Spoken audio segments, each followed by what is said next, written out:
കർത്താവിൻ്റെ അനന്തമായ സ്നേഹം നമ്മൾ അനുഭവിക്കുന്ന ദിവസമാണ് ഈ പെസഹായുടെ ദിവസം. ഒത്തിരി ദൈവസ്നേഹം അനുഭവിക്കാൻ നമുക്ക് ദൈവാനുഗ്രഹം തരുന്ന ഈ ദിവസത്തെ ഓർത്ത് നമുക്ക് ദൈവത്തിന് നന്ദി പറയണം, കർത്താവിനെ മഹത്വപ്പെടുത്തണം. ദൈവത്തിൻ്റെ സ്നേഹത്തെ എപ്പോഴും നമ്മൾ ഹൃദയത്തിൽ നന്ദിയോടെ ഓർക്കേണ്ടതുണ്ട്. കാരണം ഇങ്ങനെ ഒരുമിച്ച് കൂടാനും പ്രാർത്ഥിക്കാനും ഒക്കെ സാഹചര്യങ്ങൾ നമുക്ക് ലഭിക്കുന്നത് കർത്താവിൻ്റെ കൃപയിൽ മാത്രമാണ്. പറഞ്ഞേ ഹല്ലേലൂയ, ഹല്ലേലൂയ. ഉറക്കെ പറഞ്ഞേ ഹല്ലേലൂയ, ഹല്ലേലൂയ. നമ്മൾ ഇന്ന് പെസഹായുടെ ദിവസം ഈശോ കടന്നുപോയ അല്ലെങ്കിൽ ഈശോയുടെ ജീവിതത്തിൽ സംഭവിച്ച കാര്യങ്ങളെ ഒന്ന് മനസ്സിലാക്കാനായിട്ട് പരിശ്രമിക്കുകയാണ്. അപ്പോൾ നമുക്ക് ഈ പെസഹ വ്യാഴാഴ്ച സന്ധ്യയിലെ കാര്യമാണ് പ്രധാനമായും നമ്മൾ സാധാരണ ചിന്തിക്കുമ്പോഴൊക്കെ ഓർക്കാറുള്ളത്, പെസഹായുടെ സന്ധ്യ. എന്നാൽ പെസഹായുടെ അന്ന് പകല് ഒരു കാര്യം നടന്നിട്ടുണ്ട്. അപ്പോൾ അതിനെക്കുറിച്ച് നമുക്കൊന്ന് മനസ്സിലാക്കുന്നത് നല്ലതാണ്. അത് മനസ്സിലാക്കിയാൽ കൂടുതൽ കാര്യങ്ങൾ ഗൗരവത്തോടെ നമുക്ക് കാണാനായിട്ട് പറ്റും. അതായത് ഈ പെസഹ എന്ന് പറയുന്നത്, പഴയ നിയമത്തിലെ പെസഹ 8 ദിവസം നീണ്ടു നിന്ന ഒരാഘോഷമാണ്. എത്ര ദിവസമാണ്? 8 ദിവസം. 8 ദിവസം നീണ്ടു നിന്ന ഒരു ആഘോഷമായിരുന്നു പഴയ നിയമത്തിലെ പെസഹ. അത് ആരംഭിക്കുന്നത് പുളിപ്പില്ലാത്ത അപ്പത്തിൻ്റെ തിരുനാളോടുകൂടിയാണ്. അതിന് ഒരുക്കത്തിൻ്റെ ദിവസം എന്നാണ് പറയുന്നത്, ആദ്യത്തെ ദിവസം. അപ്പോൾ ആ ദിവസമാണ് യഥാർത്ഥത്തിൽ കർത്താവ് മാളിക മുറിയിൽ പരിശുദ്ധ കുർബാന സ്ഥാപിക്കുന്നത്. അപ്പോൾ ഇതിൻ്റെ രണ്ടാമത്തെ അല്ലെങ്കിൽ പ്രധാനപ്പെട്ട തിരുനാളെന്ന് പറയുന്നത് പിറ്റേ ദിവസമാണ്. തിരുനാൾ അപ്പോൾ തലേന്നും പിറ്റേന്നും ഇപ്പോൾ നമുക്കൊരല്പം മനസ്സിലാക്കാൻ ഒരല്പം പ്രയാസം ചിലപ്പോൾ നമ്മൾ ഇന്നിങ്ങനെ വ്യാഴം വെള്ളി എന്നൊക്കെ പറഞ്ഞ് ചിന്തിക്കുമ്പോൾ വരും. നിങ്ങളിങ്ങനെ മനസ്സിലാക്കാൻ, നീസാൻ മാസം 14-ാം തീയതി യഹൂദന്മാരുടെ ദിവസം ആരംഭിക്കുന്നത് എപ്പോഴാണ്? രാവിലെ 6 മണിക്കല്ല, വൈകുന്നേരമാണ് യഹൂദന്മാരുടെ ഒരു ദിവസം ആരംഭിക്കുന്നത്. അല്ലെങ്കിൽ അവരൊരു ദിവസം ആരംഭിക്കുന്നതല്ല, ദിവസം കണക്ക് കൂട്ടുന്നത് വൈകിട്ട് 6 മുതൽ പിറ്റേ ദിവസം വൈകിട്ട് 6 വരെയാണ്. അങ്ങനെയാണ് അവർ ദിവസം 24 മണിക്കൂറിനെ കണക്ക് കൂട്ടുന്നത്. അപ്പോൾ അതുകൊണ്ട് തന്നെ കർത്താവ് ഈശോ മിശിഹ പെസഹ ഭക്ഷിച്ചതും കർത്താവ് ഈശോ മിശിഹ കുരിശിൽ മരിച്ചതും ഒരു ദിവസമാണോ 2 ദിവസമാണോ? അതെനിക്ക് മനസ്സിലാക്കാൻ പറ്റിയാൽ കൺഫ്യൂഷൻ ഇല്ല എന്നാണ് അതിൻ്റെ അർത്ഥം. ഒരു ദിവസമാണോ 2 ദിവസമാണോ? 2 ദിവസം, ഒരു ദിവസമോ? ഒരു ദിവസമാണ്. എന്തുകൊണ്ടാണ് അങ്ങനെ പറയുന്നത്? വൈകിട്ട് 6 തൊട്ട് പിറ്റേന്ന് 6 വരെയാണ് യഹൂദൻ്റെ ദിവസം കണക്ക് കൂട്ടുന്നത്. അപ്പോൾ അതുകൊണ്ട് യഥാർത്ഥത്തിൽ ഈ അന്ത്യത്താഴത്തിൽ സെഹിയോൻ മാളികയിൽ വെച്ച് നടന്നതും കുരിശിൽ നടന്നതും ഒരു ദിവസത്തെ സംഭവമാണ്, ഒരു ദിവസത്തെ. ഇനി അത് നടക്കുന്നത് പഴയ നിയമത്തിലെ പെസഹായുടെ പശ്ചാത്തലത്തിലാണ്. ലൂക്കായുടെ സുവിശേഷം 22-ാം അധ്യായം 7-ാമത്തെ വാക്യം. ലൂക്ക 22:7. നമ്മൾ ഇന്ന് വളരെ ശ്രദ്ധിച്ച് മനസ്സിലാക്കി പോകണം, എങ്കിലേ അത് നമ്മുടെ ഹൃദയത്തിൽ പതിയൂ. അതായത് ഈ പെസഹായെ സംബന്ധിച്ചുള്ള ഒരു ബുദ്ധിമുട്ട്, നമ്മൾ ഒത്തിരി ഒരു ചരിത്ര പശ്ചാത്തലം ഇതിൻ്റെ പുറകെ കിടക്കുന്നുണ്ട്. നമ്മളിത് നന്നായിട്ടൊന്ന് മനസ്സിലാക്കി എടുക്കാൻ ഒരല്പം ഒരു അവ്യക്തത ചിലപ്പോൾ ഫീൽ ചെയ്യാം. എനിക്കങ്ങനെ തോന്നിയിട്ടുണ്ട്. ചിലപ്പോൾ അതിങ്ങനെ എല്ലാം കൂടെ ഒന്ന് കലങ്ങി കിടക്കുന്ന പോലെ. അപ്പോൾ അതങ്ങനെയാണ് നിങ്ങളുടെ അവസ്ഥയെന്ന് ഞാൻ വിചാരിക്കുകയാണ്. അപ്പോൾ അതുകൊണ്ട് നമ്മൾ നല്ല ശ്രദ്ധ കൊടുത്ത് സാവധാനം, ഇന്നിപ്പോൾ വലിയ ബഹളമൊന്നും വെക്കണ്ട, പതുക്കെ പതുക്കെ പതുക്കെ മുന്നോട്ട് പോയി നമുക്കതൊന്ന് അടുക്കും ചിട്ടയോടും കൂടി മനസ്സിലാക്കാൻ ശ്രമിക്കാം. അപ്പോൾ അതുകൊണ്ട് ഞാൻ വളരെ സാവധാനത്തിലായിരിക്കും പോകുന്നത്. ഒത്തിരിയൊന്നും നമുക്ക് സമയം എടുക്കേണ്ട കാര്യമില്ല. വളരെ സാവധാനം പോയി നമുക്കതൊന്ന് നന്നായിട്ട് ഗ്രഹിക്കണം. പറഞ്ഞേ ഹല്ലേലൂയ, ഉച്ചത്തിൽ പറഞ്ഞേ ഹല്ലേലൂയ. അപ്പോൾ ഇവിടെ ഈ ദിവസം പെസഹായുടെ ദിവസം, അപ്പം അന്ന് പകല് നടക്കുന്ന കാര്യം, വൈകുന്നേരമാണ് ഭക്ഷണം കഴിക്കുന്നത്. പകല് നടക്കുന്നത് ദേവാലയത്തിൽ വെച്ച് പെസഹ കുഞ്ഞാടിനെ ബലിയർപ്പിക്കും, പെസഹ കുഞ്ഞാടിനെ കൊല്ലും. അതാണ് പെസഹ ഭക്ഷിക്കുന്നതിന് മുമ്പ് ജെറുസലേം ദേവാലയത്തിൽ വെച്ച് പെസഹ കുഞ്ഞാടിനെ കൊല്ലും. അങ്ങനൊരു ചടങ്ങുണ്ട്. പെസഹ കുഞ്ഞാടിനെ കൊല്ലുന്നത് എത്ര മണിക്കാണെന്നറിയാം? ഉച്ചതിരിഞ്ഞ് 3 മണിക്കാണ്. പെസഹ തിരുനാളിന് ഉച്ച കഴിഞ്ഞ്, അതായത് ഈ ആദ്യത്തെ ദിവസം നമുക്ക് ലൂക്ക 22:7 എന്ന് വായിച്ചാൽ കൃത്യമായിട്ട് മനസ്സിലാവും. ലൂക്ക 22:7 വായിച്ചേ. പെസഹ കുഞ്ഞാടിനെ ബലി കഴിക്കേണ്ടിയിരുന്ന പുളിപ്പില്ലാത്ത അപ്പത്തിന്റെ ദിനം വന്നു. ക്ലിയർ ആണോ? പെസഹ ഒന്നുകൂടെ നോക്കിയത് ആ സ്ക്രീനിൽ നോക്കിയാൽ കാണാൻ പറ്റും. അത് പെസഹ കുഞ്ഞാടിനെ ബലി കഴിക്കേണ്ടിയിരുന്ന പുളിപ്പില്ലാത്ത അപ്പത്തിന്റെ ദിവസം. ഒന്നുകൂടെ വായിച്ചേ. പെസഹ കുഞ്ഞാടിനെ ബലി കഴിക്കേണ്ടിയിരുന്ന പുളിപ്പില്ലാത്ത അപ്പത്തിന്റെ ദിനം വന്നു ചേർന്നു. അപ്പോ ആ ദിവസമാണ് ഈശോ ശിഷ്യന്മാരോട് പറയുന്നത്, പോയി എനിക്ക് വേണ്ടി നിങ്ങൾ പെസഹ ഒരുക്കാനായിട്ട് പറയുന്നത്. അപ്പോ ദേവാലയത്തിൽ വെച്ച് പെസഹ കുഞ്ഞാടിനെ കൊല്ലുന്ന ദിവസം, ആ ദിവസം ഈശോ പത്രോസിനോടും യോഹന്നാനോടും പറയുകയാണ്, നിങ്ങൾ പോയി നമുക്ക് പെസഹ ഭക്ഷിക്കേണ്ടതിന് ഒരുക്കങ്ങൾ ചെയ്യണം. മർക്കോസിന്റെ സുവിശേഷത്തിൽ നമ്മൾ കാണുന്നുണ്ട്, വായിക്കുന്നില്ല, അറിയാം, കേട്ടാ മതി. കർത്താവ് പറയും, നിങ്ങൾ ചെല്ലുമ്പോ ഒരു കുടം വെള്ളം ചുമന്നുകൊണ്ട് പറ ഒരാള് എതിരെ വരുന്നത് കാണും. അപ്പൊ എന്ത് ചെയ്യണം? ഒരു കുടം വെള്ളം ചുമന്നുകൊണ്ട് എന്ത് ചെയ്യണം? ആ വെള്ളവും തട്ടിക്കൊണ്ട് ഓടണം. എന്ത് ചെയ്യണം? ആ വെള്ളം വാങ്ങിച്ച് കുടിക്കണം. പിന്നെ ആളുടെ കൂടെ പോണമെന്ന് അങ്ങനെ പറ. നിങ്ങൾ എന്തെങ്കിലും പറഞ്ഞാൽ മതിയോ? എടാ, നീ ഇത് മനസ്സിലാക്കുന്നുണ്ടോ?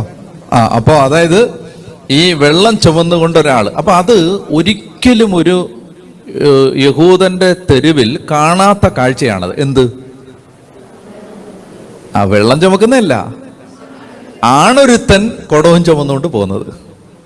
മനസ്സിലാവുന്നുണ്ടോ? സമറിയാക്കാരി വെള്ളം കോരാൻ വന്ന് നമുക്ക് മനസ്സിലാക്കാം. പക്ഷെ സാധാരണഗതിയിൽ ഒരു മെയിൽ സ്പീഷീസിൽ ഒരുത്തൻ ഇങ്ങനെ വെള്ളം ചുമന്നുകൊണ്ട് പോകുന്നത് ഒരു അസാധാരണ കാഴ്ചയാണ് അവിടെ. മനസ്സിലായോ? വെള്ളം ചുമന്നുകൊണ്ട് പോകുന്ന ഒരു സ്ത്രീ എന്ന് പറഞ്ഞാൽ എന്താ പ്രശ്നം? പറ. ഒരുപാട് ചേച്ചിമാര് വെള്ളം ചുമന്നുകൊണ്ട് വരും. കൺഫ്യൂഷനാവും, ഇതിലേതാണ് ഏതാണ്, പിന്നെ സാധനം കയ്യിലുണ്ടോ എന്നൊക്കെ ചോദിക്കേണ്ടി വരും. അപ്പോൾ അതുകൊണ്ട് ഇവരെ സംബന്ധിച്ചിടത്തോളം തെറ്റിപ്പോകാതെ ഞാൻ പറയുന്നത് ഈശോയുടെ കാൽക്കുലേഷൻസ് ആണ് ഇത് മുഴുവൻ. അതായത് ഇപ്പൊ ഈശോ പറയാണ് ഈ പിന്നെ വെള്ളം ചുമന്നുകൊണ്ടൊരു ചേച്ചി വരും എന്ന് പറഞ്ഞാൽ മൊത്തം ഫൗളായി പോകും. കാരണം എന്താ? 9 ചേച്ചിമാര് വെള്ളം ചുമന്നുകൊണ്ട് ആ വഴി വരും ആ സമയത്ത്.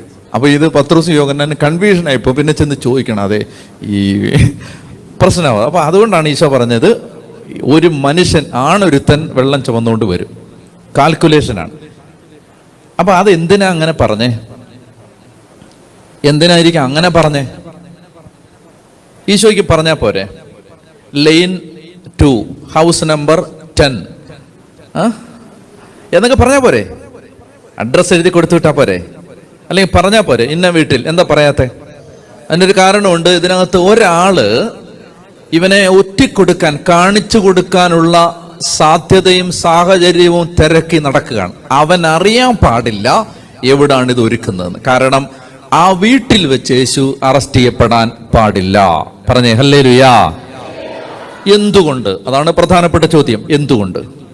എന്തുകൊണ്ട് ഈ പെസഹ ബലി ഈശോ ആഗ്രഹിക്കുന്നത് പോലെ അനുഷ്ഠിച്ച് പൂർത്തിയാക്കാതെ ഈ അറസ്റ്റ് നടക്കാൻ പാടില്ല?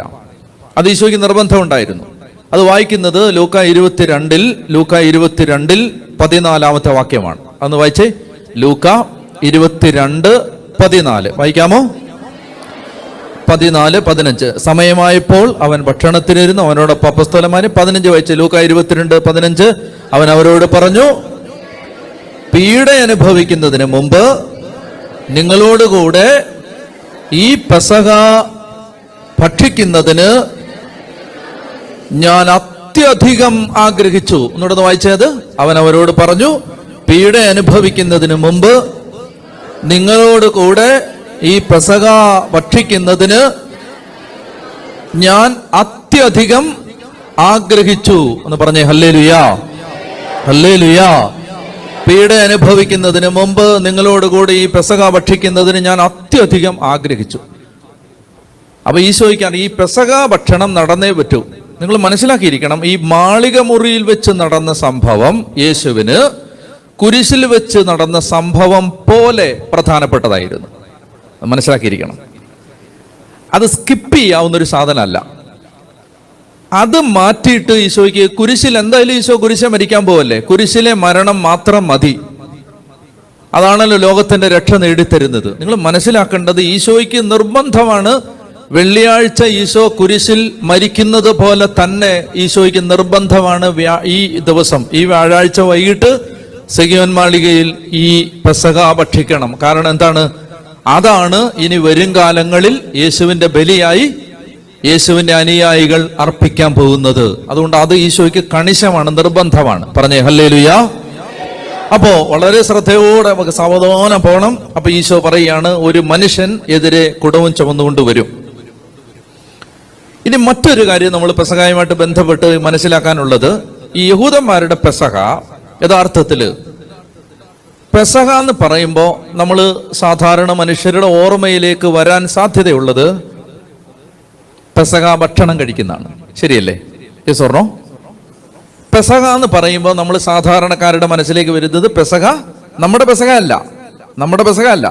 യഹൂദന്റെ പെസഹ എന്ന് പറയുമ്പോൾ വരുന്നത് പെസഹ ഭക്ഷണം കഴിക്കാൻ. പക്ഷേ യഥാർത്ഥത്തിൽ പെസഹ എന്ന് പറഞ്ഞാൽ ഒരു വിരുന്ന് എന്നതിനേക്കാൾ അധികം അതൊരു, കംപ്ലീറ്റ് ദ സെന്റൻസ്, അതൊരു ബലിയായിരുന്നു. പെസഹ യഥാർത്ഥത്തിൽ ഒരു വിരുന്ന് എന്നതിനേക്കാൾ അധികം ഒരു ബലിയായിരുന്നു, വിരുന്നുമായിരുന്നു. അപ്പൊ ഈ പെസഹ യഥാർത്ഥത്തില് ഒരു ബലിയാണ്. ആ ബലിക്ക് അർപ്പിക്കുന്ന കുഞ്ഞാടിനെയാണ് അവർ ഭക്ഷണമേശയിൽ ഭക്ഷിക്കുന്നത്. അപ്പൊ ഇത് രണ്ടും മനസ്സിലാക്കിയാലേ നമുക്കൊരു തെറ്റിദ്ധാരണ, ഈ കാലഘട്ടത്തിൽ ഒത്തിരി മനുഷ്യർക്ക് ഒരു തെറ്റിദ്ധാരണ എന്ന് പറഞ്ഞാൽ, പ്രത്യേകിച്ച് അപ്പസ്തോലിക സഭകളിൽ അല്ലാത്ത സഹോദരങ്ങൾക്ക് ഒരു തെറ്റിദ്ധാരണയുള്ളത് പരിശുദ്ധ കുർബാന എന്തുമാത്രമാണ്, ഒരു വിരുന്ന് മാത്രമാണെന്ന് ചിന്തിക്കുന്ന അനേക ആളുകളുണ്ട്. യഥാർത്ഥത്തിൽ ഈശോ പെസഹായുടെ പശ്ചാത്തലത്തിൽ പരിശുദ്ധ കുർബാന സ്ഥാപിച്ചതിൻ്റെ പിന്നിലെ ഉദ്ദേശം അതൊരു വിരുന്ന് മാത്രമല്ല, അതൊരു ബലി കൂടാണ്. നിങ്ങൾ ശ്രദ്ധിച്ചേ, ബലി അർപ്പിച്ച, ദേവാലയത്തിൽ ബലി അർപ്പിച്ച ആടിന്റെ മാംസമാണ് ഇവർ വീട്ടിൽ പോയി ഭക്ഷിക്കുന്നത്. എന്തിന്റെ മാംസമാണ്? ബലിമൃഗത്തിന്റെ മാംസമാണ് ഭക്ഷിക്കുന്നത്. പെസഹായ്ക്ക് ദേവാലയത്തിൽ പോയി നിങ്ങൾ ബലി അർപ്പിച്ചിട്ട് വീട്ടിൽ പോയി ബിരിയാണി കഴിക്കാൻ പറ്റില്ല. എനിക്ക് മട്ടൺ ഇഷ്ടമല്ല, അതുകൊണ്ട് ഞാൻ ദോശയും സാമ്പാറേ കഴിക്കും, പറ്റില്ല, പെസഹായാവില്ല. എന്ത് ചെയ്യണം? പറ. ബലി അർപ്പിച്ച മൃഗത്തിന്റെ മാംസം ഭക്ഷിക്കണം. അപ്പൊ ആ കണക്ഷൻ നിങ്ങൾ മനസ്സിലാക്കിയിരിക്കണം. പെസഹ ഒരു ബലിയാണ്. ആ ബലിമൃഗത്തിന്റെ, ബലി അർപ്പിച്ച മൃഗത്തിന്റെ മാംസമാണ് ഭക്ഷിക്കേണ്ടിയിരുന്നത്. അപ്പൊ അതുകൊണ്ട് അന്ന് രാവിലെ നടന്നത് എന്താണ്? കാര്യത്തിലേക്ക് വരികയാണ്. അന്ന് രാവിലെ നടന്നത്, ഈശോ ശിഷ്യന്മാരോട് പറഞ്ഞു, നിങ്ങൾ പോകാൻ പറഞ്ഞു. അപ്പൊ ഇവര് നടന്ന് ഒരു 2-3 കിലോമീറ്ററേ ഉള്ളൂ ഇവർ താമസിക്കുന്ന സ്ഥലത്ത് നിന്ന്. അവരങ്ങനെ നടന്ന് അവരെന്ത് ചെയ്തു? ജെറുസലേം ദേവാലയത്തിന്റെ പരിസരത്തെത്തി. 10-25 ലക്ഷം ആളുകൾ സമ്മേളിക്കുന്ന ഒരു തിരുനാളാണെന്ന് ഞാൻ പറഞ്ഞു. ലക്ഷക്കണക്കിന് ആടുകൾ കൊല്ലപ്പെടുന്ന ഒരു ദിവസമാണിത്. അപ്പൊ എല്ലാവർക്കും കൂടെ ദേവാലയത്തിൽ ഒറ്റയടിക്ക് പെട്ടെന്ന് വന്ന് വാങ്ങിച്ചു കൊടുക്കാൻ പറ്റാത്തത് കൊണ്ട് നീണ്ട ക്യൂ പാലിച്ച് അവർ നിൽക്കും. അപ്പൊ പത്രോസും യോഹന്നാനും രാവിലെ പോയി ഈ ക്യൂവിൽ നിന്നു. അത് എഴുതിയിട്ടില്ല ബൈബിളില്, പക്ഷെ യഹൂദന്മാരുടെ പാരമ്പര്യം, ചരിത്രം അനുസരിച്ച് അവർ പെസഹ ഭക്ഷിക്കുന്നതിന്റെ വിധം അങ്ങനെയാണ്. പെസഹ ഒരുക്കുന്നതിന്റെ വിധം, ഒരുക്കാൻ പറഞ്ഞാൽ നേരെ അവർ വീട്ടിലേക്കല്ല പോയത്, പിന്നെ എവിടേക്കാ പോയത്? പള്ളിയിലേക്കാണ് പോയത്. ജെറുസലേം ദേവാലയത്തിലേക്ക് ചെന്നിട്ട് ആ ദേവാലയത്തിൽ ചെന്ന് ആ ക്യൂവിൽ നിന്നു. ആ ക്യൂവിൽ നിന്നപ്പോ അവർ കണ്ട കാഴ്ചകളും അവർ കടന്നുപോയ കാഴ്ചകളും ഞാൻ നിങ്ങളോട് പറയാൻ പോവാണ്. അവർ ആ ക്യൂവിൽ നിൽക്കുന്ന സമയത്ത് ഒന്നാമത്തേത്, 2 വരികളിലായി പുരോഹിതന്മാർ നിൽക്കും. അവരുടെ കയ്യിൽ സ്വർണ്ണപാത്രമുണ്ട്, വെള്ളിപ്പാത്രമുണ്ട്. സ്വർണ്ണ ബേസിനും ഉണ്ട്, വെള്ളി ബേസിനും ഉണ്ട്. അങ്ങനെ 2 ലൈനിൽ നിൽക്കുന്ന പുരോഹിതന്മാരുടെ 3 ഗണങ്ങളുണ്ട്. ഇത്രയും ആളുകളെ മാനേജ് ചെയ്യണം, അതിനു വേണ്ടിയിട്ടാണ്. അപ്പൊ എന്താ ഈ പുരോഹിതന്മാർ? 30 പുരോഹിതന്മാരാണ് ഒരു ഗ്രൂപ്പിൽ നിൽക്കുന്നത്. 30 പുരോഹിതന്മാർ. അവരെന്താ ചെയ്യുന്നത് വെച്ചാൽ, നിങ്ങൾ ശ്രദ്ധിച്ചോ, ഇവര് നേരെ ചെന്നിട്ട് പത്രോസ് യോഹന്നാൻ ആദ്യം ചെന്ന് വലിയ ക്യൂവിൽ നിന്നാണ് പോകുന്നത്. ആ ക്യൂവിൽ നിന്ന് അവരെന്ത് ചെയ്യുന്നു? ഒരാടിനെ വാങ്ങുന്നു. എവിടെ നിന്നാണ്? ദേവാലയത്തിന്റെ പരിസരത്ത് നിന്ന് ഒരാടിനെ വാങ്ങുന്നു. ആടിനെ വാങ്ങിക്കഴിഞ്ഞാൽ ഇവർ വീണ്ടും അടുത്ത ക്യൂവിൽ നിന്ന് ആ ആടിനെ കൊണ്ടുപോയി ഒരു പുരോഹിതന്മാർ നിൽക്കുന്ന സ്ഥലത്ത് പുരോഹിതന്റെ കയ്യിൽ കൊണ്ടുപോയി കൊടുക്കുന്നു. അപ്പൊ എന്ത് ചെയ്യുന്നു? പുരോഹിതൻ അതിന്റെ കഴുത്ത് മുറിച്ചിട്ട് അതിന്റെ രക്തം ഒരു ബേസിനിൽ എടുക്കുന്നു. എന്നിട്ട് ആ ആടിനെ തൊട്ടടുത്ത് നിൽക്കുന്ന ഒരു കൂട്ടം പുരോഹിതന്മാരുടെ കയ്യിലേക്ക് കൊടുക്കുന്നു. ഇങ്ങനെ നടന്നുകൊണ്ടിരിക്കുകയാണിത്. അവരെന്ത് ചെയ്യുന്നു? അവര് ഈ ആടിന്റെ താഴെ കൂടെ ഒരു കമ്പി അല്ലെ കമ്പ്, പിന്നെ നടുക്കൂടെ ഒരു കമ്പ്. ഇപ്പൊ എന്താകൃതിയായി? കുരിശാകൃതിയായി. അങ്ങനെ ഈ ആടിനെ അങ്ങനെ നെടുകയും കുറുകയും സ്റ്റിക്ക് വെച്ച് അതിനെ ചുട്ടെടുക്കുന്നു. മനസ്സിലായോ? ചുട്ട ആടിനെ ഇവരുടെ കയ്യിൽ കൊടുക്കുന്നു. അപ്പൊ ഇതേ സമയത്ത് എന്ത് സംഭവിക്കുന്നു? ഈ ആടിന്റെ രക്തം പുരോഹിതന്മാരെടുത്തിട്ടുണ്ട്. അതിങ്ങനെ ഈ 30 പുരോഹിതന്മാർ എന്ത് ചെയ്യുന്നു? പാസ് ചെയ്ത് ബലിപീഠത്തിന്റെ അടുത്ത് ഒരു പുരോഹിതൻ നിൽപ്പുണ്ട്. ആ പുരോഹിതൻ ഈ ബേസിൻ വാങ്ങിച്ച് ആ രക്തം ബലിപീഠത്തിന്റെ ചുവട്ടിൽ ഒഴിക്കുന്നു. എന്നിട്ട് എന്ത് ചെയ്യുന്നു? തിരിച്ച് ഈ ഒഴിഞ്ഞ പാത്രം തിരിച്ചു വരുന്നു. മനസ്സിലായോ? അതിങ്ങനെ നടന്നുകൊണ്ടിരിക്കുകയാണ്. തിരിച്ചു വരുന്നു. അപ്പൊ ഒരു പുരോഹിതൻ, നിങ്ങൾ ശ്രദ്ധിച്ചോണം, ഒരു പുരോഹിതൻ ഈ ബേസിനിൽ ആടിന്റെ രക്തം എടുത്ത് അടുത്ത പുരോഹിതന്റെ കൊടുക്കുമ്പോൾ ആ പുരോഹിതൻ ഒഴിഞ്ഞൊരു ബേസിൻ എടുത്ത് ഇങ്ങോട്ട് കൊടുക്കും. മനസ്സിലായോ? അപ്പൊ അങ്ങോട്ട് ബ്ലഡ് പോവും, ഇങ്ങോട്ട് ഒഴിഞ്ഞ പാത്രം വരും. അങ്ങനെ അവർ 3 ഗ്രൂപ്പുകളിലായിട്ട് ഇങ്ങനെ ചെയ്തുകൊണ്ടിരിക്കുകയാണ്. അപ്പൊ പത്രോസ് യോഹന്നാൻ ഈ വരിയിൽ നിൽക്കുമ്പോൾ കണ്ട കാഴ്ചകൾ ഞാൻ പറയുകയാണ്. ഒന്ന്, ഈ ആടിനെ കുരിശാകൃതിയിൽ അതിന്റെ ശരീരത്തിൽ കമ്പ് കുത്തിക്കയറ്റി അതിനെ റോസ്റ്റ് ചെയ്തു, എന്നിട്ട് അത് തിരിച്ചു കൊടുത്തു. അപ്പോൾ പത്രോസ് യോഹന്നാൻ കാണുന്നത് ചുട്ടെടുത്ത ആടിന്റെ മാംസവുമായി വരുന്ന ആളുകളെല്ലാം യഥാർത്ഥത്തിൽ കുരിശെ തറച്ച ഒരാടിനെയും കൊണ്ട് വരികയാണ്. മനസ്സിലാവുന്നോ? ഇവരാണ് ഇവർ കാണുന്നത്. പിന്നെ ഈ രക്തം ബലിപീഠത്തിന്റെ ചുവട്ടിൽ ഒഴിച്ചുകൊണ്ടിരിക്കുന്നു. ഇപ്പൊ നിങ്ങൾ വിചാരിക്കും ഈ രക്തം എല്ലാം അങ്ങോട്ട് പോകും. അത് ഈ ബലിപീഠത്തിന്റെ അടിയിൽ നിന്ന് കെദ്രോൻ തോടിന്റെ അവിടെ ഇങ്ങനെ രക്തം ആ വെള്ളവുമായിട്ട് ഇടകലർന്ന് ചാല് കീറി പോകുന്നുണ്ട്. ഇനിയിപ്പോ നാളത്തെ കാര്യമൊന്നും പറയാൻ സമയമില്ലാത്തതുകൊണ്ട് ഇപ്പം അങ്ങ് പറയാം. യോഹന്നാൻ ഈശോയുടെ കുരിശിന്റെ ചുവട്ടിൽ നിൽക്കുമ്പോ പടയാളികളിൽ ഒരാൾ കുന്തം കൊണ്ട് കുത്തി. അത് യോഹന്നാൻ കണ്ടു. അപ്പൊ അവിടുന്ന് എന്തൊഴുകി? പെട്ടെന്ന് യോഹന്നാൻ എന്താ ഓർമ്മ വന്നേന്നറിയോ? എന്താ? രക്തവും വെള്ളവും. കെദ്രോൻ തോട്ടിലൂടെ രക്തവും വെള്ളവും ഒഴുകുന്നു. എവിടെ നിന്നാണ്? ബലി നടന്ന സ്ഥലത്ത് നിന്ന് ആ രക്തം ഒഴുകി വന്ന് ഈ വെള്ളവുമായിട്ട് മിക്സ് ചെയ്ത് രക്തവും വെള്ളവും ഒഴുകിക്കൊണ്ടിരുന്നു. അപ്പോ ഈ പ്രോസസ് എല്ലാം പൂർത്തിയാക്കിയിട്ട് പത്രോസും യോഹന്നാനും കൂടി ഈ ആടിനെയും കൊണ്ട് മാളികയിലേക്ക് ചെന്നു, അപ്പർ റൂമിലേക്ക് ചെന്നു. മർക്കോസിന്റെ അമ്മയായ മറിയത്തിന്റെ വീടാണത്. ആ വീട്ടിലേക്ക് ചെന്നു. ആ വീട്ടിൽ ചെന്ന് ഇപ്പൊ രാവിലെ ഇവർ ആദ്യം ചെന്ന സമയത്ത് തന്നെ വീട് ഐഡന്റിഫൈ ചെയ്തു. ആ വീട്ടുകാരനോട് ചെന്ന് വിവരം പറഞ്ഞു. അതിനുശേഷമാണ് അവർ ദേവാലയത്തിലേക്ക് പോയി തിരിച്ചു വന്ന് ഈ വീടെല്ലാം റെഡിയാക്കിയിട്ടു. പറഞ്ഞേ ഹല്ലേലൂയാ. അങ്ങനെ എല്ലാം ശരിയാക്കിയിട്ടതിന് ശേഷം അവരെന്ത് ചെയ്യുന്നു? അവർ തിരിച്ചു വരികയാണ്. ഈശോയുടെ അടുത്തേക്ക് വന്ന് ഈശോയും ശിഷ്യന്മാരും കൂടി എല്ലാവരും കൂടി ഒരുമിച്ച് പെസഹ ഭക്ഷിക്കാൻ വേണ്ടി പോവാണ്.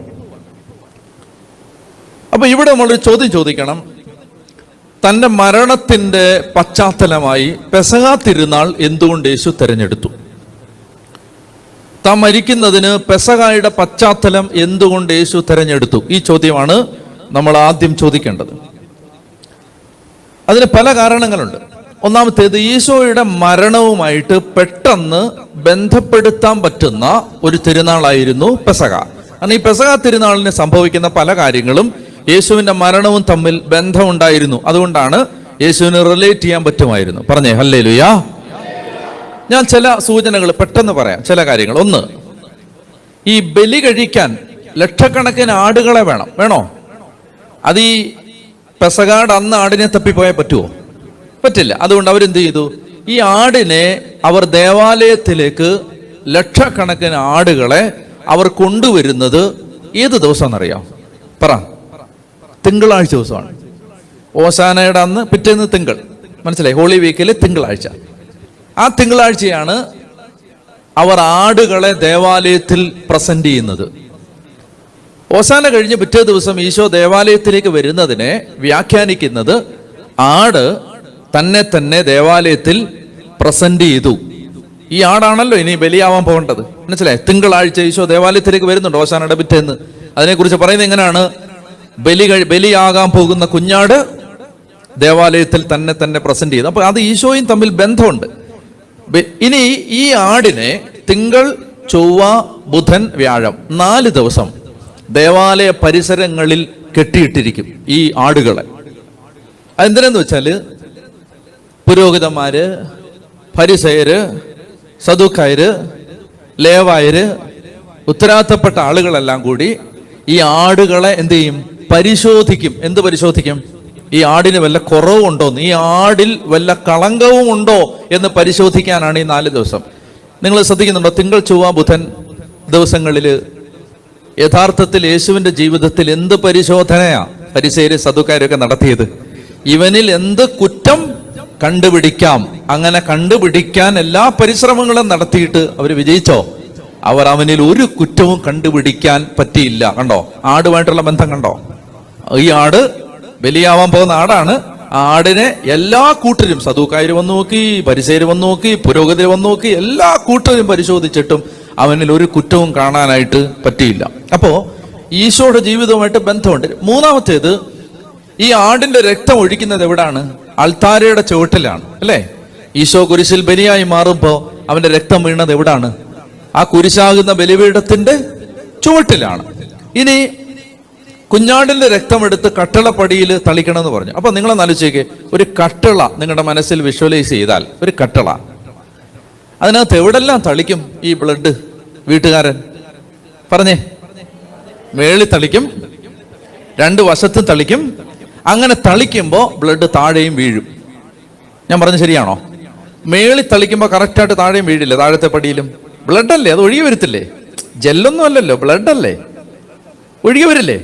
അപ്പൊ ഇപ്പൊ ആ കട്ടളപ്പടിയിൽ എവിടെല്ലാം ബ്ലഡ് വീണിട്ടുണ്ട്? പറഞ്ഞേ. മേളി വീണിട്ടുണ്ട്, 2 വശത്തും വീണിട്ടുണ്ട്, താഴെ വീണിട്ടുണ്ട്. കുരിശേ കിടക്കുന്ന ഈശോയുടെ ശരീരം ഒന്ന് നോക്കി. തലയില്, കയ്യേല്, കാലയില്, കണ്ടോ? ഈ ബ്ലഡ് എല്ലാ വശത്തും തളി. ഇങ്ങനെ കണക്ഷൻ ഉണ്ട് യേശുവിന്റെ ശരീരവും ഈ കട്ടളപ്പടിയും. സാദൃശ്യങ്ങളുണ്ട്. യേശുവിന് പെട്ടെന്ന് റിലേറ്റ് ചെയ്യാൻ തന്റെ മരണം. ഈശോ പെസഹ തിരഞ്ഞെടുത്തത് എന്തുകൊണ്ടാണെന്ന്. അടുത്തത് പുറപ്പാട് പുസ്തകം 12:46. പുറപ്പാട് 12:46 വായിച്ചേ. പുറപ്പാട് 12:46 സ്ക്രീനിൽ നോക്കി വായിച്ചോ. എന്താണ്? പാകം ചെയ്ത വീട്ടിന്റെ അസ്ഥി ഒന്നും ഒടിക്കരുത്. അപ്പം ഒരു നിയമമാണ്, ആടിന്റെ അസ്ഥി ഒടിക്കരുത്. നമ്മൾ യോഹന്നാന്റെ സുവിശേഷത്തിൽ വായിക്കുന്നുണ്ട്. എന്താണ്? യേശു നോക്കിയപ്പോ അവര് കണങ്കാലുകൾ തകർത്തില്ല. എന്താണ്? അവൻ നേരത്തെ മരിച്ചു എന്ന് കണ്ടതിനാ കണങ്കാലുകൾ തകർത്തില്ല. അവന്റെ അസ്ഥി ഒന്നും തകർക്കപ്പെടില്ല എന്ന തിരുവെഴുത്ത് അങ്ങനെ നിറവേറി എന്ന് പറയുന്നുണ്ട് യോഹന്നാൻ. അവിടെ ഇതെന്താ സംഭവിക്കുന്നത്? ഈ പെസഹായ്ക്ക് ബലി കഴിക്കുന്ന ആടിന്റെ അസ്ഥി തകർക്കാൻ പാടില്ലെന്ന് നിയമമുണ്ടായിരുന്നു. അതാണ് യേശുവിന്റെ അസ്ഥികൾ തകർക്കപ്പെടാത്തത്. മറ്റൊരു സൂചന, സത്യം പറഞ്ഞാൽ കുരിശെ തറയ്ക്കുന്ന ഒരാള് എത്ര ദിവസം കൊണ്ട് മരിക്കും? കുരിശുമരണത്തെക്കുറിച്ച് വിവരണം നൽകി ജോസേഫൂസ്, ഒക്ടേവിയൻ തുടങ്ങിയ ചരിത്രകാരന്മാരാണ്. അവര് പറയുന്നത്, ഒരാളെ നിങ്ങൾ കുരിശിൽ തറച്ചാൽ അയാള് യഥാർത്ഥത്തില് 2 ദിവസം മുതൽ 7 ദിവസം വരെ എടുക്കും മരിക്കാൻ. പക്ഷേ യേശു അന്ന് വൈകിട്ട് 6 മണിക്ക് മുമ്പ് മരിച്ചു. എന്താ കാര്യം? പെസഹ കുഞ്ഞാട് അന്നാണ് കൊല്ലപ്പെടുന്നത്, പിറ്റേ ദിവസം അല്ല. അപ്പൊ അന്ന് കൊല്ലപ്പെട്ടു യേശു, അന്ന് കൊല്ലപ്പെട്ടു. അല്ല, പെസഹ കുഞ്ഞാട് ഈശോയുടെ കാൽവരി ബലിയിൽ അന്ന് മരണം സംഭവിക്കണം, അടുത്ത ദിവസത്തേക്ക് മാറ്റിവെക്കാൻ പാടില്ല. അപ്പൊ നിങ്ങൾ ഇനിയാണ്, ഞാൻ വളരെ ശ്രദ്ധിച്ച് കേൾക്കണം. അതിന് നിങ്ങൾ ആലോചിച്ചേ, ഈ പഴയ നിയമത്തിലെ പെസഹായുടെ എല്ലാ വിശദാംശങ്ങളും തന്നിൽ നിറവേറുന്നതിന് ഈശോ മിശിഹ തൻ്റെ ജീവിതത്തെ ഒരു കാര്യത്തിന് വിട്ടുകൊടുത്തു. അതായത് ഈശോയെ പോലെ ആരോഗ്യമുള്ള ഒരു ചെറുപ്പക്കാരൻ 7 ദിവസം വരെ എടുക്കും കുരിശിൽ തറയ്ക്കപ്പെടുന്ന ആൾ കൊല്ലപ്പെടാൻ, മരിക്കാൻ. പക്ഷെ ഈശോ അന്ന് തന്നെ മരിച്ചു. എന്തായിരിക്കും ഈശോ പെട്ടെന്ന് മരിച്ചു പോയതിന്റെ കാര്യം പറയാവോ? ചാട്ടയടി കൊണ്ടതുകൊണ്ടാണ്. കുരിശിൽ തറയ്ക്കാൻ കൊണ്ടുപോകുന്ന ആളുകളെ ചാട്ടയടിക്കുന്ന പതിവ് സാധാരണമായിരുന്നില്ല, അസാധാരണമായിരുന്നു. മാത്രമല്ല, നമ്മൾ പഴയ നിയമം വായിക്കുമ്പോൾ മനസ്സിലാവും, ബലി അർപ്പിക്കുന്ന ബലിമൃഗത്തെ ബലിക്ക് മുമ്പ് പീഡിപ്പിക്കാൻ പാടില്ല എന്നതായിരുന്നു പഴയ നിയമത്തിലെ നിയമം.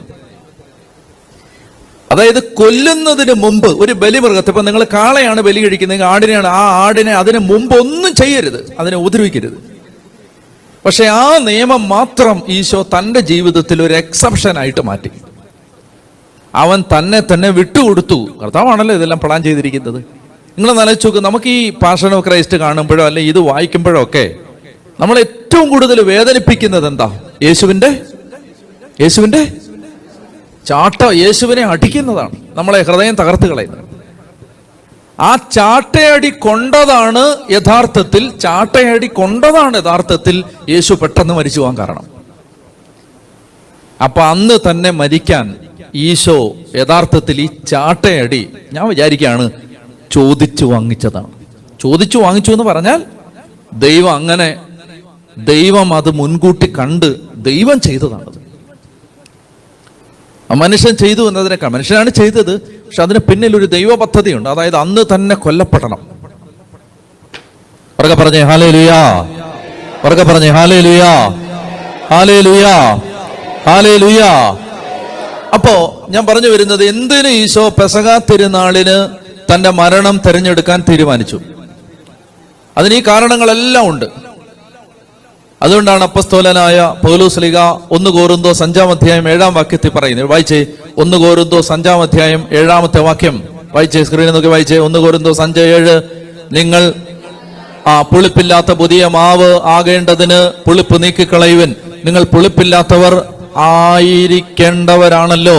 എന്തെന്നാൽ ഉറക്കെ വായിച്ചോ, നമ്മുടെ പെസഹ കുഞ്ഞാടായ ക്രിസ്തു.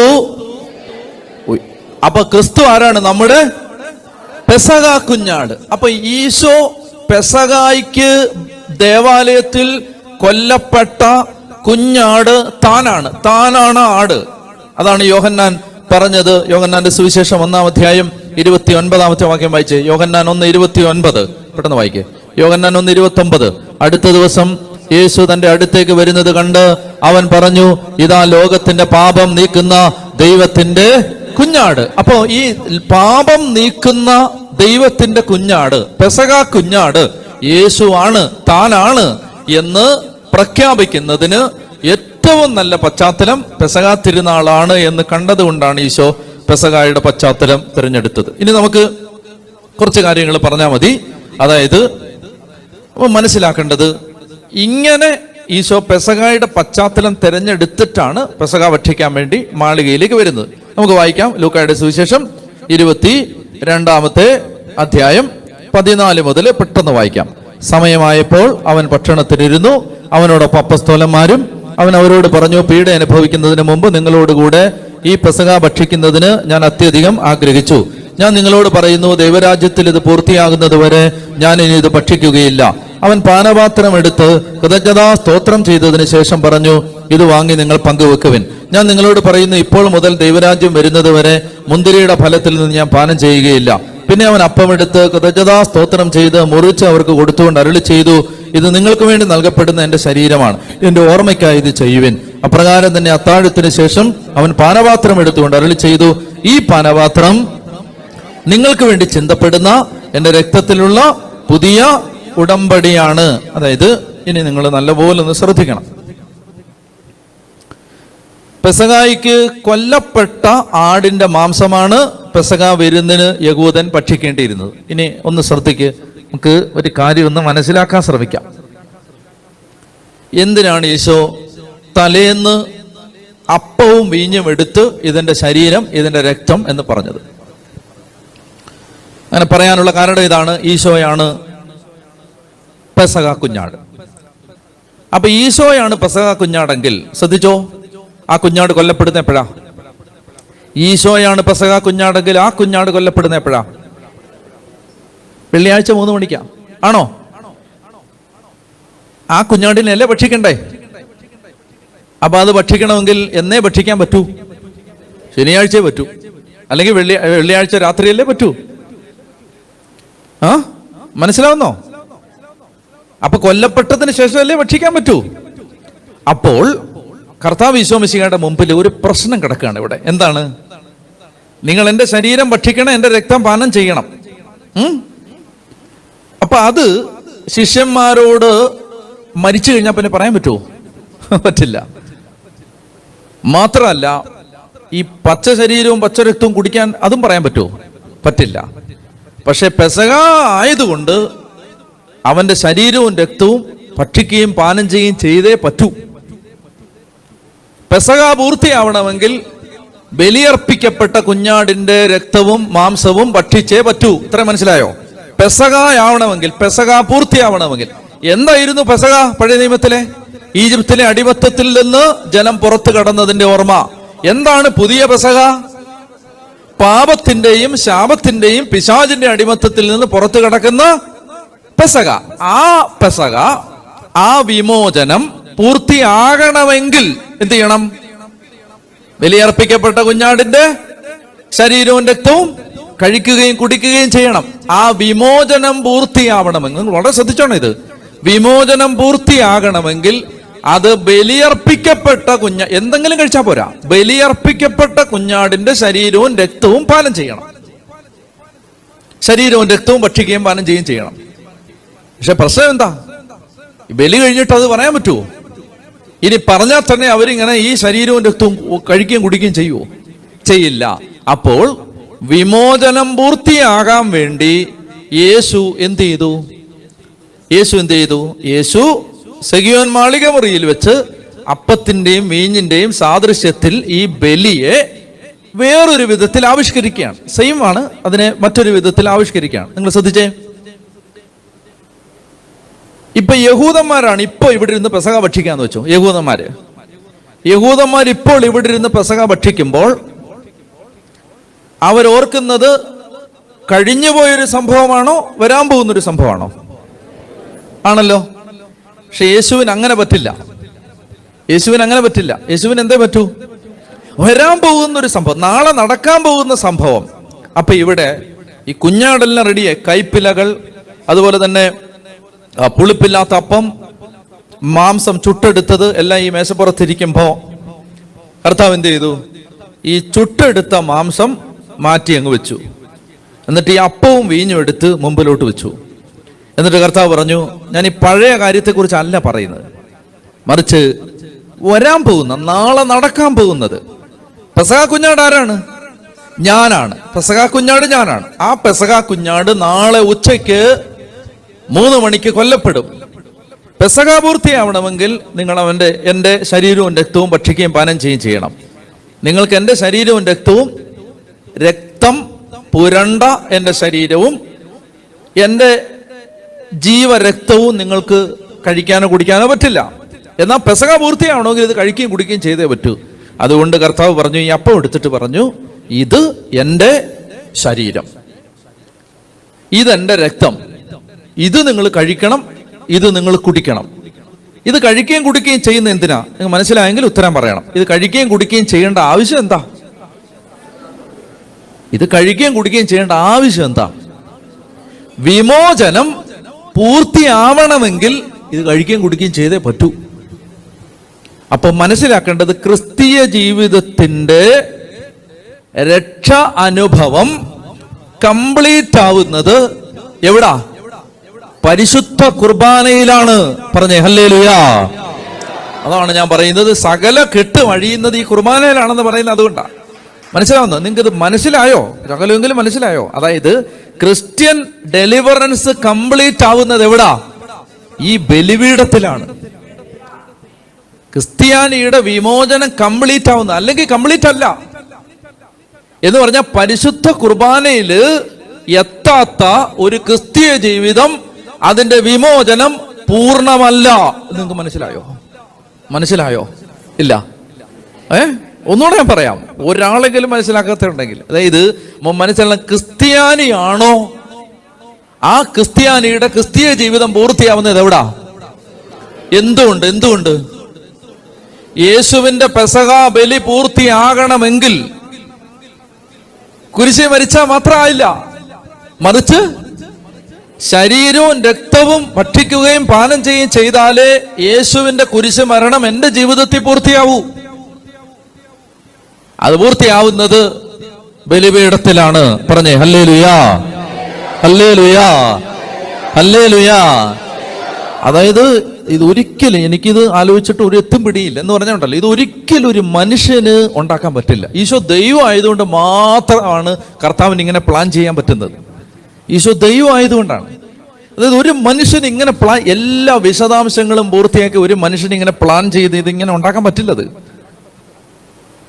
കണ്ടോ, ഇന്നിപ്പോൾ നമ്മൾ ആലോചിച്ച് നോക്കും, ഇന്നും ഇപ്പം 2000 വർഷം കഴിഞ്ഞിട്ട് നമ്മളിത് മനസ്സിലാക്കിയെടുക്കാൻ പാടുപെടുകയാണ്. ഇപ്പോൾ ഒരാളുടെ തലയിൽ അയാൾ ഇത് കൺസീവ് ചെയ്തു, ദൈവമായതുകൊണ്ടാണ്, ദൈവത്തിന്റെ ജ്ഞാനത്തിൽ സംഭവിക്കുന്ന കാര്യമാണിത്. അപ്പൊ അതുകൊണ്ട് ഈശോ പറഞ്ഞു, ഈ പെസഹ ഭക്ഷിക്കുന്നതിന്, പീഡ അനുഭവിക്കുന്നതിന് മുമ്പ് ഞാൻ ഒരുപാട് ആഗ്രഹിച്ചു. കാരണം ഇതില്ലെങ്കിൽ, ഈ രാത്രി ഇല്ലെങ്കിൽ ഒരു ക്രിസ്തീയ ജീവിതത്തിന്റെ പൂർത്തീകരണം ഉണ്ടാവില്ല. ഈ രാത്രിയാണ് പറ നാളത്തെ ബലിയെ മീനിങ് ഫുൾ ആക്കുന്നതും പൂർത്തിയാക്കുന്നതും. പറഞ്ഞേ ഹല്ലേലൂയാ. നിങ്ങൾ മനസ്സിലാക്കി, അതായത് ഈ രാത്രിയിൽ ഈ അപ്പവും മീഞ്ഞും സാദൃശ്യത്തിൽ, അപ്പത്തിന്റെയും മീഞ്ഞിന്റെയും സാദൃശ്യത്തിൽ ഈ ബലി നടന്നില്ലെങ്കിൽ, അതങ്ങനെ ഈശോ ചെയ്തില്ലെന്ന് വെച്ചോ, അങ്ങനാണെങ്കിൽ യേശുവിന്റെ കുരിശ് മരണം ഒരു ക്രിമിനൽ എക്സിക്യൂഷൻ മാത്രമായാലേ, ഒരു കുറ്റവാളിയെ ഗവൺമെന്റ് കൊന്നു, അത്രേ ഉള്ളത്. ഒരു കുറ്റവാളിയെ ഗവൺമെന്റ് കൊന്നു, അത്രേ ഉള്ളൂ. അതിനപ്പുറത്ത് അതിനൊരു അർത്ഥമില്ല. മറിച്ച് ഈശോ പറയാണ്, നാളെ ഞാൻ കുരിശിൽ കൊല്ലപ്പെടും.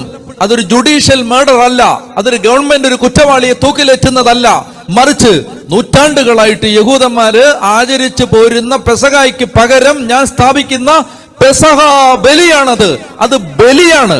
ആ ബലി കുരിശിൽ നടക്കുന്നത്, അത് ബലിയായിട്ട് മാറുന്നത് തലേന്ന് വൈകിട്ടത്തെ ഈ കൗദാശിക സ്ഥാപനം ഒന്നുകൊണ്ട് മാത്രമാണ്. നിങ്ങൾക്ക് മനസ്സിലാവുന്നോ? അതായത് ഈ വിശുദ്ധ കുർബാന സ്ഥാപനം ഇല്ലെങ്കിൽ യേശുവിന്റെ കുരിശിലെ മരണം ഒരു കുറ്റവാളിയെ കുരിശിൽ തറച്ച് കൊന്നത് മാത്രമാണ്. നിങ്ങൾക്ക് മനസ്സിലായോ? ഇച്ചിരി പ്രയാസമാണ്, കുറച്ചെങ്കിലും മനസ്സിലായോ? അതുകൊണ്ടാണ് ഈ രാത്രി വളരെ പ്രധാനപ്പെട്ടതാകുന്നത്. അതുകൊണ്ടാണ് ദുഃഖവെള്ളി പോലെ പ്രധാനപ്പെട്ടതാണ് ഈ പെസഹായുടെ സന്ധ്യ. കാരണം ഈ അത് പരിശുദ്ധ കുർബാന സ്ഥാപിച്ച് തൻ്റെ ശരീരവും രക്തവും ഭക്ഷണവും പാനീയവുമായിട്ട് നമുക്ക് കഴിക്കാനൊരു വകുപ്പുണ്ടാക്കി തന്നില്ലെങ്കിൽ നാളെ നടക്കാൻ പോകുന്ന മരണം ഒരു കുറ്റവാളിയെ കഴിവേറ്റിയത് മാത്രമാണ്, വേറൊന്നുമല്ല. ഇത് ബലിയായിട്ട് മാറിയത് എന്തുകൊണ്ടാ? ഈ സന്ധ്യ ഉള്ളത് കൊണ്ടാണ്. പറഞ്ഞേ ഹല്ലേലൂയാ, ഹല്ലേലൂയാ. ഈ സന്ധ്യയാണ് യേശുവിന്റെ നാളത്തെ കുരിശ് മരണത്തെ പെസഹ ബലിയാക്കി മാറ്റിയത്. അതുകൊണ്ട് നമ്മൾ മനസ്സിലാക്കേണ്ടത്, നമ്മുടെ ക്രിസ്തീയ ജീവിതം കംപ്ലീറ്റ് ആവുന്നത് യേശുവിന്റെ ഈ പരിശുദ്ധ ബലിയിൽ നമ്മൾ ഈ കൗദാശിക സാദൃശ്യങ്ങളിലൂടെ പങ്കെടുക്കുന്നത് വഴിയായിട്ടാണ്. ഇനി നമ്മളെ സംബന്ധിച്ച് നമ്മൾ ഇന്നിവിടെ ബലിയർപ്പിക്കുമ്പോൾ യഥാർത്ഥത്തിൽ നമ്മൾ കഴിഞ്ഞുപോയ ഒരു കാര്യമാണോ ഓർക്കുന്നത്, വരാൻ പോകുന്ന ഒരു കാര്യമാണോ? രണ്ടുമുണ്ട്. നമ്മൾ ഇന്നിവിടെ ഇരുന്ന് ബലിയർപ്പിക്കുമ്പോൾ നമ്മൾ കഴിഞ്ഞു പോയൊരു കാര്യം മാത്രമല്ല വരാൻ പോകുന്നത്. കഴിഞ്ഞു പോയ കാര്യം നമ്മൾ എങ്ങനെ ഓർക്കുന്നത്? ഒരു വചനം വായിച്ചേ, പുറപ്പാട് 13:8. പെട്ടെന്ന് വായിച്ചേ, പുറപ്പാട് 13:8. പുറപ്പാട് 13:8 വായിക്കാമോ? ആ ദിവസം നോക്കി വായിച്ചേ. ആ ദിവസം നിന്റെ മകനോട് പറയണം, ഈജിപ്തിൽ നിന്ന് ഞാൻ പുറത്ത് പോന്നപ്പോൾ കർത്താവ് എനിക്ക് വേണ്ടി പ്രവർത്തിച്ചതിന്റെ ഓർമ്മയ്ക്കായിട്ട് ആണ് ഇത്. ഒന്നുകൂടെ വായിക്കണം. ആ ദിവസം നിന്റെ മകനോട് പറയണം, ഈജിപ്തിൽ നിന്ന് ഞാൻ പുറത്തു പോന്നപ്പോൾ കർത്താവ് എനിക്ക് വേണ്ടി പ്രവർത്തിച്ചതിന്റെ ഓർമ്മയ്ക്കായിട്ടാണിത്. ആരാണ് ഈ പറയുന്നത്? ഇതാരാണ്? ഇപ്പൊ നിന്റെ മോനോട് പറയണം. ആര് പറയണം? ദൈവോ? വീട്ടിലെ ഏറ്റവും മുതിർന്ന കാർന്നവര് പറയണം, അല്ലേ? വീട്ടിലെ ഇളയ മകൻ എന്ത് ചെയ്യും? ഈ പെസഹ ഭക്ഷിച്ചുകൊണ്ടിരിക്കുമ്പോ ഈ വീട്ടിലെ ഏറ്റവും ഇളയ കുട്ടി ആചാരപ്രകാരം എഴുന്നേറ്റ് നിന്ന് അവൻ ചോദിക്കും, അപ്പാ എന്തുകൊണ്ടാണ് ഈ സന്ധ്യ നമ്മുടെ ജീവിതത്തിലെ മറ്റ് സന്ധ്യകളിൽ നിന്ന് വ്യത്യസ്തമാവുന്നത്? ഈ ചോദ്യം ചോദിക്കുന്നത്, എന്താണ് ഈ രാത്രി നമ്മുടെ ജീവിതത്തിലെ മറ്റ് രാത്രികളിൽ നിന്ന് വ്യത്യസ്തമാവുന്നത്? ആ ചോദ്യം ചോദിക്കുമ്പോൾ കാർന്നോരിങ്ങനെ മറുപടി പറയും. മോനെ, എന്താ മറുപടി പറയുന്നത്? മറുപടിയാണ് ഇപ്പൊ വായിച്ചേ. എന്താ? ഈജിപ്തിൽ നിന്ന് ആര് പുറത്തു വന്നു? എന്റെ വല്യപ്പൻ, നമ്മുടെയൊക്കെ വല്യപ്പൂപ്പന്മാര് ഈജിപ്തിൽ നിന്ന് പുറത്തു. അങ്ങനെയാണോ പറയുന്നേ? അതാ. ആരാ പുറത്തു വന്നേ? ഞാൻ. നിങ്ങൾക്ക് മനസ്സിലാവുന്നുണ്ടോ? അപ്പൊ എന്താ അതിന്റെ പിന്നിലെ സങ്കല്പം?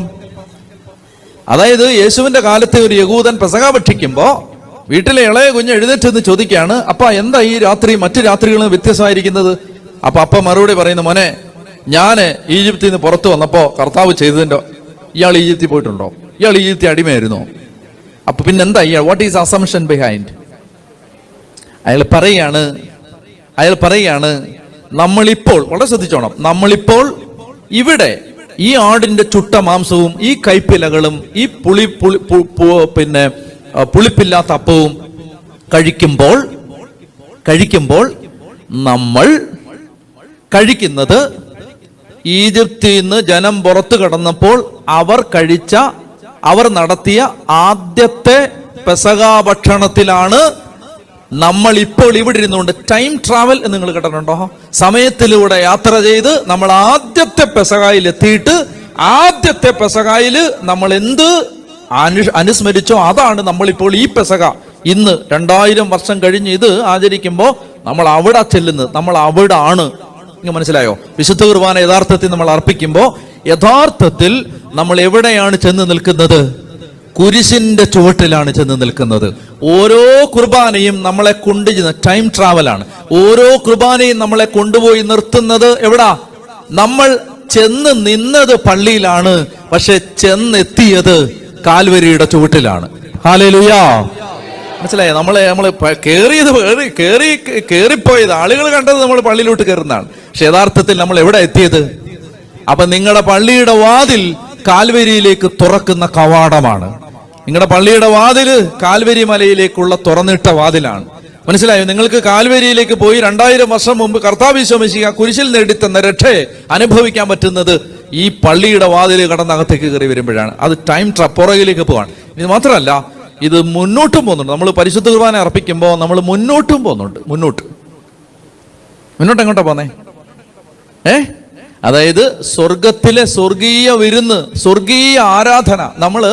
നമ്മൾ മരണത്തിന് ശേഷം നീതീകരിക്കപ്പെട്ട് മഹത്വീകരിക്കപ്പെട്ട് പിതാവിനെ സ്വർഗത്തിൽ ആരാധിക്കുന്നതിന്റെ, അല്ലെങ്കിൽ നമ്മൾ പിതാവിനോടും പുത്രനോടും പരിശുദ്ധാത്മാവിനോടും കൂടെ പുതിയ ആകാശത്തിലും പുതിയ ഭൂമിയിലും ദൈവത്തെ ആരാധിക്കുന്നതിന്റെ വരാൻ പോകുന്ന അതിന്റെ മുന്നാസ്വാദനം കൂടിയാണ് ഈ പരിശുദ്ധ കുർബാന. പറഞ്ഞേ ഹല്ലേലൂയാ.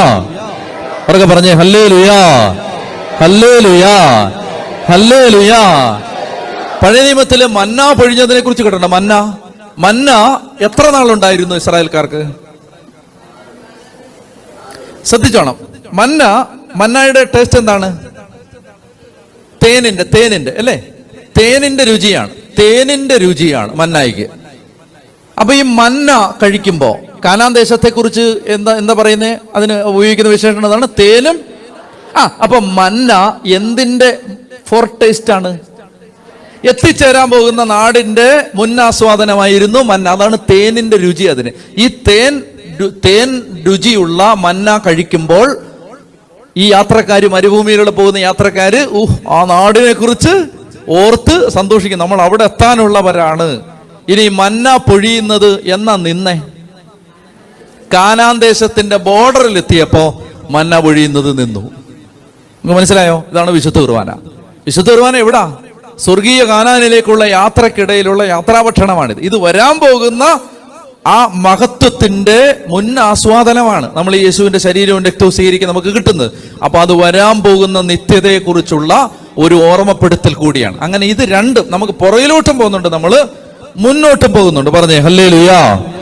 അവർക്ക് പറഞ്ഞേ ഹല്ലേലൂയാ, ഹല്ലേലൂയാ, ഹല്ലേലൂയാ. അതുകൊണ്ട് ഓരോ പരിശുദ്ധ കുർബാനയിലും നമ്മൾ ചെന്ന് നിൽക്കുന്ന സമയത്ത് നമ്മൾ ഓർക്കേണ്ടതുണ്ട്, നമ്മൾ കാൽവരിയിൽ യേശുവിന്റെ കുരിശിന്റെ ചുവട്ടിലാണ് പോയി നിൽക്കുന്നത്. അപ്പൊ കർത്താവ് വിശ്വസിക്ക ഈ അപ്പം എടുത്തിട്ട് പറഞ്ഞു, ഇതെന്റെ ശരീരം. ഈ പാനപാത്രം എടുത്തിട്ട് പറഞ്ഞു, ഇതെന്റെ രക്തം. അപ്പൊ ഇത് നിങ്ങൾ ഭക്ഷിക്കുകയും ഇത് നിങ്ങൾ പാനം ചെയ്യുകയും ചെയ്യുമ്പോൾ പൗലോസ് അപ്പോസ്തലൻ പറയും, നിങ്ങൾ എൻ്റെ മരണം യേശുവിന്റെ രണ്ടാം വരവ് വരെ പ്രഖ്യാപിക്കുകയാണ് ചെയ്യുന്നത്. വളരെ ശ്രദ്ധിച്ചോണം. നമ്മൾ ഓരോ പരിശുദ്ധ കുർബാനയിലും സംബന്ധിക്കുമ്പോൾ നമ്മൾ എന്താണ് പ്രഖ്യാപിക്കുന്നത്? ഇപ്പോ നമ്മള് അപ്പസ്തോലിക സഭകളിൽ അല്ലാത്ത സഹോദരങ്ങള് അപ്പസ്തോലിക സഭകളെ വിമർശിക്കുമ്പോൾ പറയുന്നൊരു കാര്യം, അവർ കുർബാന എന്ന് പറയുന്ന ഒരു കൾട്ട് ആരാധന നടത്തുന്നു, കുർബാന എന്ന് പറയുന്ന ഒരു വിഗ്രഹ ആരാധന നടത്തുന്നു എന്നല്ലേ പറയുന്നേ? കൊരിന്തോസ് ലേഖനത്തില് പൗലോസ് അപ്പോസ്തലൻ പറയുകയാണ്, നമ്മൾ ഈ ബലി അർപ്പിക്കുന്ന സമയത്ത്, ഈ പരിശുദ്ധ കുർബാന അർപ്പിക്കുന്ന സമയത്ത് നമ്മൾ എന്താ ചെയ്യുന്നത്? 1 കൊരിന്തോസ് 11:26 വായിച്ചേ. 1 കൊരിന്തോസ് 11:26 എടുത്ത് വായിച്ചേ. 1 കൊരിന്തോസ് 11:26 വായിച്ചേ. നിങ്ങൾ ഈ അപ്പം ഭക്ഷിക്കുകയും ഈ പാത്രത്തിൽ നിന്ന് പാനം ചെയ്യുകയും ചെയ്യുമ്പോഴെല്ലാം കർത്താവിന്റെ മരണം അവന്റെ പ്രത്യാഗമനം വരെ. കുർബാന സ്വീകരിച്ചപ്പോ പൗലോസ് അപ്പോസ്തലൻ പറയാണ്, കുർബാന നിങ്ങൾ സ്വീകരിച്ചപ്പോ നിങ്ങൾ എന്ത് ചെയ്തു? നിങ്ങൾ എന്താ ചെയ്തേ? ഹലോ, എന്താ ചെയ്തേ? കുർബാന നമ്മൾ നാവിൽ സ്വീകരിച്ചു. അപ്പോ അപ്പോസ്തലൻ പറയാണ്, നിങ്ങൾ അന്നേരം ഒരു കാര്യം ചെയ്തു. എന്താ ചെയ്തേ? പ്രഖ്യാപിച്ചു. എന്ത് പ്രഖ്യാപിച്ചു? കർത്താവിന്റെ മരണം പ്രഖ്യാപിച്ചു എന്ന് പറഞ്ഞാൽ കർത്താവിന്റെ മരണം എന്ന് പ്രഖ്യാപിച്ചോ? എന്താ പ്രഖ്യാപിച്ച? അതാ എനിക്ക് അറിയണ്ടേ. കുർബാന സ്വീകരിച്ചപ്പോ അപ്പോസ്തലൻ പറയാണ്, കർത്താവിന്റെ മരണമാണ് പ്രഖ്യാപിച്ചത്. കർത്താവിന്റെ മരണമാണ് പ്രഖ്യാപിച്ചത്, അല്ലേ? ആണോ? നീ കുർബാന സ്വീകരിച്ചപ്പോ നീ പ്രഖ്യാപിച്ചോ കർത്താവിന്റെ മരണം എന്ന് പ്രഖ്യാപിച്ചോ? എന്താ പ്രഖ്യാപിച്ചേ? അതാ അറിയണ്ടേ. അതായത് പ്രഖ്യാപിച്ചത് അതല്ല. പ്രഖ്യാപിച്ചെന്തെന്നറിയോ? കർത്താവ് എനിക്ക് പകരം മരിച്ച ബലിയിൽ ഞാൻ പങ്കെടുത്ത് അവന്റെ ശരീരവും രക്തവുമാണ് ഞാൻ ഭക്ഷിക്കുകയും പാനം ചെയ്യുകയും ചെയ്യുന്നത്. കർത്താവ് എനിക്ക് പകരം മരിച്ചു എന്നാണ് പ്രഖ്യാപിക്കുന്നത്. ആണോ? അതെല്ലാ കുർബാനയിലും പ്രഖ്യാപിക്കുന്നുണ്ട്, അല്ലേ? ലത്തീൻ കുർബാനയിൽ പറയും, വിശ്വാസത്തിന്റെ മഹാരഹസ്യം നമുക്ക് പ്രഖ്യാപിക്കാം. അപ്പൊ എന്ത് നിങ്ങൾ മറുപടി പറയും? പറ. കർത്താവേ അങ്ങ് വീണ്ടും വരുന്നത് വരെ, പറ. കർത്താവേ അങ്ങ് വീണ്ടും വരുന്നത് വരെ അങ്ങയുടെ മരണം ഞങ്ങൾ പ്രഖ്യാപിക്കുന്നു, അങ്ങയുടെ ഉയർപ്പ് ഞങ്ങൾ ഏറ്റുപറയുന്നു, അല്ലേ? അതാ പറയുന്നത്. മലങ്കര കുർബാനയിൽ എങ്ങനെ പറയുന്നേ? മലങ്കരക്കാരുണ്ടല്ലോ, പറ.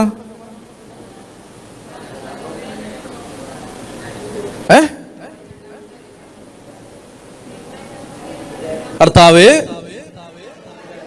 നിന്റെ മരണം ഞങ്ങൾ പറ. എങ്ങനെയാ നിങ്ങൾ പറയുന്നേ? ഉറക്കെ പറ. അത് കറക്റ്റായിട്ട് പറ. അതായത് എന്താ പറയുന്നത്? അച്ഛൻ പറയും, എന്താ അച്ഛൻ അവസാനം ഇങ്ങനെ സ്ഥാപന വചനങ്ങളുടെ അവസാനം പറയും, കർത്താവേ നിന്റെ മരണത്തെ ഞങ്ങൾ ഓർക്കുന്നു, നിന്റെ ഉയർത്തെഴുന്നേൽപ്പിനെ ഏറ്റുപറയുന്നു, നിന്റെ രണ്ടാമത്തെ വരവിനായി നോക്കി പാർക്കുന്നു. അങ്ങനെയല്ലേ പറയുന്നേ? കർത്താവേ നിന്റെ മരണത്തെ ഞങ്ങൾ ഓർക്കുന്നു, നിന്റെ ഉയർത്തെഴുന്നേൽപ്പിനെ ഏറ്റുപറയുന്നു, നിന്റെ രണ്ടാമത്തെ വരവിനായി നോക്കി പാർക്കുന്നു, അല്ലേ? ലത്തീൻ കുർബാനയിൽ എന്താ പറഞ്ഞേ? കർത്താവേ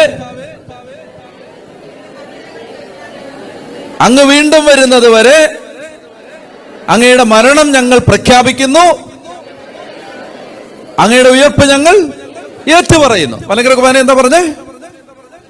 കർത്താവേ നിന്റെ മരണത്തെ ഞങ്ങൾ ഓർക്കുന്നു, ഉയർത്തെഴുന്നേൽപ്പിനെ ഏറ്റുപറയുന്നു, രണ്ടാമത്തെ വരവിനെ. സിറുമല കുർബാനയിലുണ്ട്. എക്സാക്ട്ലി എങ്ങനെ ഞാൻ മറന്നുപോയി. നിങ്ങൾക്ക് പറ, ഉള്ളവര് പറ. സിറുമല കുർബാനയിൽ ഉണ്ടത്. അതാ ഗേഹന്ത പ്രാർത്ഥനയിലുണ്ട്, പ്രണാമജപത്തിലുണ്ടത്, സ്ഥാപന വചനങ്ങൾ കഴിഞ്ഞു വരുന്നതിനകത്ത്. അപ്പോ എല്ലാ ലിറ്റർജിയിലും നമ്മൾ ഈ പരിശുദ്ധ കുർബാനയുടെ സ്ഥാപന വചനം കഴിയുമ്പോൾ പൗലോസ് അപ്പോസ്തലൻ പറയാണ്, അങ്ങയുടെ മരണം പ്രഖ്യാപിക്കുകയാണ് ചെയ്യുന്നത്. എന്താ ഈ മരണം പ്രഖ്യാപിച്ചാലുള്ള ഗുണം? കർത്താവേ നീ എനിക്ക് വേണ്ടി മരിച്ചു എന്ന് പ്രഖ്യാപിച്ചാൽ എന്താ ഗുണം? എന്താ ഗുണം? വല്ല ഗുണമുണ്ടോ? ഭർത്താവിന്റെ മരണം പ്രഖ്യാപിച്ചാൽ വല്ല ഗുണമുണ്ടോ? എന്തെങ്കിലും ഗുണമുണ്ടോ? പറ, വായിക്കേ. റോമർ 10:9. റോമർ 10:9. യേശു കർത്താവാണെന്ന് അധരം കൊണ്ട് ഏറ്റുപറയുകയും ദൈവം അവനെ മരിച്ചവരിൽ നിന്ന് ഉയർപ്പിച്ചു എന്ന് ഹൃദയത്തിൽ വിശ്വസിക്കുകയും ചെയ്താൽ നീ യേശുവിന്റെ മരണവും യേശുവിന്റെ ഉയർപ്പും ഹൃദയത്തിൽ വിശ്വസിച്ച് അധരം കൊണ്ട് പ്രഖ്യാപിച്ചാൽ എന്ത് സംഭവിക്കും? രക്ഷ. അപ്പൊ ഓർത്തോണം, ഓരോ പരിശുദ്ധ കുർബാനയിലും വിശ്വാസി തന്റെ രക്ഷയെ ഉറപ്പുവരുത്തുകയാണ്. അത് മനസ്സിലാക്കി. ഞാൻ എന്റെ രക്ഷ ഉറപ്പ്. ഒരു ബലിയർപ്പിച്ച് കഴിയുമ്പോൾ വെറുതെ വന്ന് ഇങ്ങനെ അലഞ്ഞു നടന്ന് തോന്നിയാസം കാണിച്ചിട്ട് വന്ന് ബലിയർപ്പിക്കുന്നതല്ല. പൗലോസ് അപ്പോസ്തലൻ ഈ 1 കൊരിന്ത്യർ 11 പറയുന്നത് അയോഗ്യതയോടെ ആരും ഇതിനകത്ത് പങ്കെടുക്കരുത്. യോഗ്യതയോടെ ഒരു വ്യക്തി പരിശുദ്ധ കുർബാനയിൽ വന്ന് സംബന്ധിച്ച് യേശുവിന്റെ ശരീരരക്തങ്ങൾ സ്വീകരിക്കുമ്പോൾ ആ വ്യക്തി എന്താണ് ഉറപ്പുവരുത്തുന്നത്? നിത്യരക്ഷ. അത് മനസ്സിലാക്കിയാണ്. പരിശുദ്ധ കുർബാന നമുക്ക് രക്ഷ ഉറപ്പുവരുത്തുന്ന, എങ്ങനെയെങ്കിലും കുർബാനയ്ക്ക് പങ്കെടുക്കാൻ അത് തെറ്റിദ്ധരിക്കരുത്. എങ്ങനെയെങ്കിലും വന്ന് കുർബാനയിൽ പങ്കെടുത്താൽ രക്ഷ പ്രാപിക്കുന്നല്ല, മറിച്ച് പരിശുദ്ധിയോടെ, ഒരുക്കത്തോടെ, യോഗ്യതയോടെ കർത്താവ് ഈശോ മിശിഹാ കുർബാനയ്ക്ക് വേണ്ടി ഒരുങ്ങിയതുപോലെ ഒരുക്കത്തോടെ വന്ന് ബലിയർപ്പിച്ച് കർത്താവ് ആഗ്രഹിക്കുന്നത് പോലെ ആ കൃപ സ്വീകരിച്ച് ജീവിക്കാൻ പരിശ്രമിച്ചാൽ നമ്മുടെ രക്ഷ നമ്മൾ ഉറപ്പുവരുത്തുകയാണ് പരിശുദ്ധ കുർബാനയിലൂടെ. അതാണ് അപ്പോസ്തലൻ ഇവിടെ പറയുന്നത്. അതുകൊണ്ട് നമ്മൾ മനസ്സിലാക്കി. ഞാൻ 2 കാര്യങ്ങളാണ് പ്രധാനമായിട്ടും ഞാൻ പറഞ്ഞു. ഒന്ന്, നമ്മുടെ ക്രിസ്തീയ ജീവിതത്തിന്റെ വിമോചനം പൂർത്തിയാവുന്നത് പരിശുദ്ധ കുർബാനയിലാണ്. 2, നമ്മുടെ നിത്യരക്ഷ നമ്മൾ ഉറപ്പുവരുത്തുന്നതും എവിടാണ്? പരിശുദ്ധ കുർബാനയിൽ മാത്രമല്ല, പരിശുദ്ധ കുർബാനയിൽ കൂടിയാണ്. കുർബാനയും കൂടി അതിനകത്തുണ്ട്. നമ്മുടെ രക്ഷ, അതാണ് കൗദാശിക ജീവിതമാണ് രക്ഷയിൽ നിലനിൽക്കാനുള്ള വഴി. മനസ്സിലായോ? രക്ഷയിൽ നിലനിൽക്കാനുള്ള വഴി കൗദാശിക ജീവിതം. മാമോദിസ സ്വീകരിക്കുക, കുമ്പസാരിക്കുക, വിശുദ്ധ കുർബാന സ്വീകരിക്കുക, അങ്ങനെ രക്ഷയിൽ നിലനിൽക്കാനുള്ള വഴിയാണത്. അതുകൊണ്ട് പ്രിയപ്പെട്ട സഹോദരങ്ങളെ, ഞാൻ ഇതിനെക്കുറിച്ച് കൂടുതൽ ഒത്തിരി കാര്യം എനിക്ക് പറയാൻ ഈ ദിവസം പറയാനുണ്ട്. അതൊക്കെ ഞാൻ അനന്തപുരി കൺവെൻഷന് കുറേ അധികം കാര്യങ്ങൾ ഞാൻ കുർബാനയായിട്ട് ബന്ധപ്പെട്ട് പറഞ്ഞിട്ടുണ്ട്. അതുകൊണ്ട് നിങ്ങൾ ഇനി കൂടുതൽ ഇതുമായി ബന്ധപ്പെട്ട് അത് കേൾക്കാത്ത ആരെങ്കിലും ഉണ്ടെങ്കിൽ അത് കേൾക്കുക. പ്രത്യേകിച്ച് അതിൻ്റെ 4-ാമത്തെ ദിവസം, 5-ാമത്തെ ദിവസം, അത് 4-ാമത്തെ ദിവസവും 5-ാമത്തെ ദിവസവും 2 ദിവസവും കുർബാനയെക്കുറിച്ച്, കുർബാനയിൽ 5-ാമത്തെ ദിവസം എങ്ങനെ പങ്കെടുക്കണം, 4-ാമത്തെ ദിവസം ഈ കുർബാന എന്തുകൊണ്ടാണ് ഇത് ഈശോയുടെ കാൽവരി ബലിയും പെസഹാ ബലിയും ഒരു സംഭവമാണെന്ന് പറയുന്നത്. അങ്ങനെ അതിൻ്റെ വിശദാംശങ്ങളെല്ലാം ഞാൻ വളരെ ഡീറ്റെയിൽഡായിട്ട് പറഞ്ഞിട്ടുണ്ട്. ഇന്നിപ്പോൾ ഈ രാത്രിയിൽ അത് വിശദീകരിക്കേണ്ട ആവശ്യമില്ല. അപ്പോൾ നമുക്ക് പ്രാർത്ഥിച്ച് അവസാനിപ്പിക്കാം. ഇവിടെ നമ്മൾ ഒരു കാര്യം കൂടി ഇതിനകത്തുണ്ട്. നിങ്ങൾ ഇത്തിരി മടുത്തു എന്നൊക്കെ തോന്നുന്നുണ്ട് ഞാൻ നിർത്തുന്നത്. ഒരു കുഞ്ഞു കാര്യം കൂടെ ഉണ്ട്. ഇന്ന് വേറൊരു കാര്യം കൂടി. ഇന്നിപ്പോൾ അച്ഛന്മാർക്കെല്ലാം നന്ദി പറഞ്ഞുകൊണ്ട് കുറേ മെസ്സേജുകൾ നിങ്ങൾ അയച്ചിട്ടുണ്ടാവും. എനിക്കും കിട്ടി കുറേ മെസ്സേജ്. പൗരോഹിത്യ ജീവിതം തിരഞ്ഞെടുത്തതിന് നന്ദി, ഒരച്ഛനായി തീർന്നതിന് നന്ദി എന്നൊക്കെ പറഞ്ഞിട്ട്. ഇന്ന് ഈശോ പൗരോഹിത്യം സ്ഥാപിച്ച ദിവസമാണ്. അതെങ്ങനെയാണെന്ന് ഇവിടെ നിന്ന് മനസ്സിലാക്കിയാലോ? എടുത്തോ പെട്ടെന്ന് ഒരു 10 മിനിറ്റ്, മാക്സിമം ഒരു 10 മിനിറ്റ് നമുക്ക് അതുകൂടെ ഒന്ന് മനസ്സിലാക്കിയിട്ട് അവസാനിപ്പിക്കാം. ഈശോ പൗരോഹിത്യം സ്ഥാപിച്ച ദിവസമാണ്. അത് യോഹന്നാന്റെ സുവിശേഷം 13-ാം അധ്യായം എടുക്കണം. യോഹന്നാന്റെ സുവിശേഷം 13-ാമത്തെ അധ്യായം. യോഹന്നാൻ 13-ാം അധ്യായത്തിൽ 1 മുതൽ ഞാൻ വായിക്കുകയാണ്. നിങ്ങൾ നിങ്ങളുടെ ബൈബിളിൽ നോക്കി വായിക്കുക. ഈ ലോകം വിട്ട് പിതാവിന്റെ സന്നിധിയിലേക്ക് പോകാനുള്ള സമയമായി എന്ന് പെസഹാ തിരുനാളിന് മുമ്പ് യേശു അറിഞ്ഞു.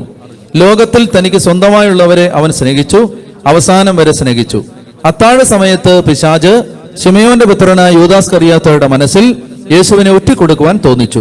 പിതാവ് സകലതും തന്റെ കരങ്ങളിൽ ഏൽപ്പിച്ചിരിക്കുന്നുവെന്നും താൻ ദൈവത്തിൽ നിന്ന് വരികയും ദൈവത്തിലേക്ക് പോവുകയും ചെയ്യുന്നുവെന്നും യേശു അറിഞ്ഞു. അത്താഴത്തിനിടയിൽ അവൻ എഴുന്നേറ്റ് മേലങ്കി മാറ്റി ഒരു തുവാലയുടെ തലയിൽ കെട്ടി. അനന്തരം ഒരു താലത്തിൽ വെള്ളമെടുത്ത് ശിഷ്യന്മാരുടെ പാദങ്ങൾ കഴുകാനും അരയിൽ ചുറ്റിയിരുന്ന തുവാല കൊണ്ട് തുടയ്ക്കാനും തുടങ്ങി. അപ്പൊ ഇവിടെ യോഹന്നാൻ യഥാർത്ഥത്തില് ഈശോയുടെ പരിശുദ്ധ കുർബാന സ്ഥാപിക്കുന്ന സംഭവം വിവരിച്ചിട്ടില്ല. അതിന് പകരം യോഹന്നാൻ വിവരിച്ചിട്ടുള്ളത് ഇതാണ്: ഈശോ ശിഷ്യന്മാരുടെ കാലുകൾ കഴുകുന്നു. കാല് കഴുകിയിട്ട് ഈശോ പറഞ്ഞു, നിങ്ങളുടെ ഗുരുവും നാഥനുമായ ഞാൻ നിങ്ങളുടെ പാദങ്ങൾ കഴുകിയെങ്കിൽ നിങ്ങളും അങ്ങനെ തന്നെ ചെയ്യണം. എന്നിട്ട് എളിമയുടെ മാതൃക കാണിച്ചു. അതിനങ്ങനെ ഒരു അർത്ഥമുണ്ട്. ഈശോ ദാസന്റെ രൂപം ആണെന്ന് ഈശോ ദാസനായിട്ട് പെരുമാറി കാണിച്ച് നമ്മൾ മറ്റുള്ളവർക്ക് അങ്ങനെ ഈശോയെ പോലെ നമ്മൾ എളിമപ്പെട്ട് ശുശ്രൂഷ ചെയ്യണമെന്ന മാതൃക കാണിച്ചു തന്നു. അത് കുർബാനയുടെ സ്പിരിറ്റ് അതാണെന്ന് മനസ്സിലാക്കി തന്നു. അത് കൂടാതെ അതിന് വേറൊരു അർത്ഥമുണ്ട്. ഈശോ ശിഷ്യന്മാരുടെ കാലുകൾ കഴുകി. ഞാൻ 2 പഴയ നിയമ സൂചനകൾ എടുക്കാം. ഈശോ പൗരോഹിത്യം സ്ഥാപിക്കുകയാണ് ഇവിടെ. ഒരു കാര്യം വായിച്ചോ, ലേവ്യർ 8-ാം അധ്യായം 6-ാമത്തെ വാക്യം. ലേവ്യ പുസ്തകം 8-ാം അധ്യായത്തിന്റെ 6-ാമത്തെ വാക്യം എടുത്ത് വായിച്ച്. ലേവ്യർ 8:6. ലേവ്യ പുസ്തകം 8-ാം അധ്യായത്തിന്റെ 6-ാമത്തെ വാക്യം വായിക്കാമോ? അനന്തരം മോശ അഹരോനെയും പുത്രന്മാരെയും പുറത്തേക്ക് കൊണ്ടുവന്ന് മുമ്പോട്ട് കൊണ്ടുവന്ന് എന്ത് ചെയ്തു? അവരുടെ വെള്ളം കൊണ്ട് ഒഴിച്ചോ? അവരുടെ തലയ്ക്ക് ഒഴിച്ചോ? പിന്നെ എന്ത് ചെയ്തേ? നിങ്ങൾ ശ്രദ്ധിച്ച് വായിച്ചേ. അനന്തരം അഹരോനെയും പുത്രന്മാരെയും മുൻപോട്ട് കൊണ്ടുവന്ന് അവരെ വെള്ളം കൊണ്ട് എപ്പോഴാ? അഹരോനെയും പുത്രന്മാരെയും വെള്ളം കൊണ്ട് കഴുകി. എപ്പോഴാ? അവര് റോഡിൽ കൂടെ പോയ സമയത്ത് ഒരു അംബാസഡർ കാറ് പോയി അവരുടെ ദേഹത്തെല്ലാം ചെളി അടിച്ചു കയറിയപ്പോൾ മോശ അവരെ വെള്ളം കൊണ്ട് എപ്പോഴാ? എന്താ പശ്ചാത്തലം? അഹരോനെയും പുത്രന്മാരെയും എന്താക്കുക? പുരോഹിത ശുശ്രൂഷയ്ക്ക് മുമ്പ് പുരോഹിതന്മാരാക്കി അഭിഷേകം ചെയ്യുന്നതിന് മുമ്പ് അവരെ വെള്ളം കൊണ്ട് കഴുകുന്ന ഒരു പരിപാടിയുണ്ട്. മനസ്സിലായോ? അതാണ് ഇതിന്റെ ഒരർത്ഥം. ഈശോ ശിഷ്യന്മാരുടെ പാദങ്ങൾ കഴുകി. 2 സംഖ്യയുടെ പുസ്തകം 18:20. സംഖ്യ 18:20 അത് വായിക്കും. സ്ക്രീൻ നോക്കി വായിച്ചോ. കർത്താവ് അഹരോനോട് അരുളി ചെയ്തു, ഇസ്രായേലിൽ നിനക്ക് ഭൂമി അവകാശമായി ലഭിക്കുകയില്ല, അതുപോലെ നിനക്ക് ഓഹരിയും ഉണ്ടായിരിക്കുകയില്ല. വായിച്ചു കളഞ്ഞോ? നിങ്ങൾ നിങ്ങളുടെ ബൈബിളിൽ നോക്കി വായിക്കേ. ഞാനാണ് അവകാശം, ഞാനാണ് നിന്റെ അവകാശം. നിനക്ക് ഇസ്രായേലിൽ ഓഹരിയും അവകാശവും ഒന്നും ഉണ്ടാവില്ല, ഞാനായിരിക്കും നിന്റെ അവകാശം. അവകാശം മനസ്സിലായി? അവകാശം. അവിടെ ഒരു ഹീബ്രു വാക്ക് ഉപയോഗിക്കുന്നുണ്ട്, ഒരു വാക്ക്. അവകാശം, ഓഹരി, അതിന് പറയാവുന്ന വേറൊരു വാക്കാണ് പങ്ക്. അവകാശം, ഓഹരി എല്ലാം ഒരു വാക്കാ. വാക്ക് വ്യത്യാസമില്ല, ഒറ്റ വാക്കാ. പത്രോസ് യേശു ഇങ്ങനെ കാലൊക്കെ കഴുകി അടുത്ത് വന്നപ്പോൾ പത്രോസ് പറഞ്ഞു, നോ താങ്ക്സ്. എന്താ പറഞ്ഞത്? ഞാൻ സമ്മതിക്കില്ല, എന്റെ കാല് കഴുകി ഞാൻ സമ്മതിക്കില്ല. അപ്പൊ കർത്താവ് എന്താ മറുപടി പറഞ്ഞേ? ഞാൻ നിന്നെ കഴുകുന്നില്ലെങ്കിൽ എനിക്ക് നിന്നോടോ? നിനക്ക് എന്റെ അടുത്ത് ഒരു പങ്ക് ഇല്ല. പങ്ക് വാക്ക് സെയിമാണ്, മറ്റേ സംഖ്യയിൽ ഉപയോഗിച്ചിരിക്കുന്ന അതേ വാക്കാണ് ഇവിടെ ഉപയോഗിച്ചിരിക്കുന്നത്. എന്താ? ഓഹരി, അവകാശം, പങ്ക്. മനസ്സിലാവുന്നുണ്ടോ? അതായത് പൗരോഹിത്യം സ്ഥാപിച്ചുകൊണ്ട് കർത്താവ് പറയുകയാണ്, നിന്റെ അവകാശം ആരാ? ഞാനാണ്. നിന്റെ അവകാശം, നിന്റെ പങ്ക്, നിന്റെ ഓഹരി ഞാനാണ്. അങ്ങനെ നിന്റെ അവകാശം ഞാനായി മാറുന്ന ശുശ്രൂഷയാണ് പൗരോഹിത്യ ശുശ്രൂഷ. അതുകൊണ്ട് ഞാൻ നിന്നെ പുരോഹിതനാക്കി മാറ്റുകയാണ് ഈ കഴുകുന്നതിലൂടെ.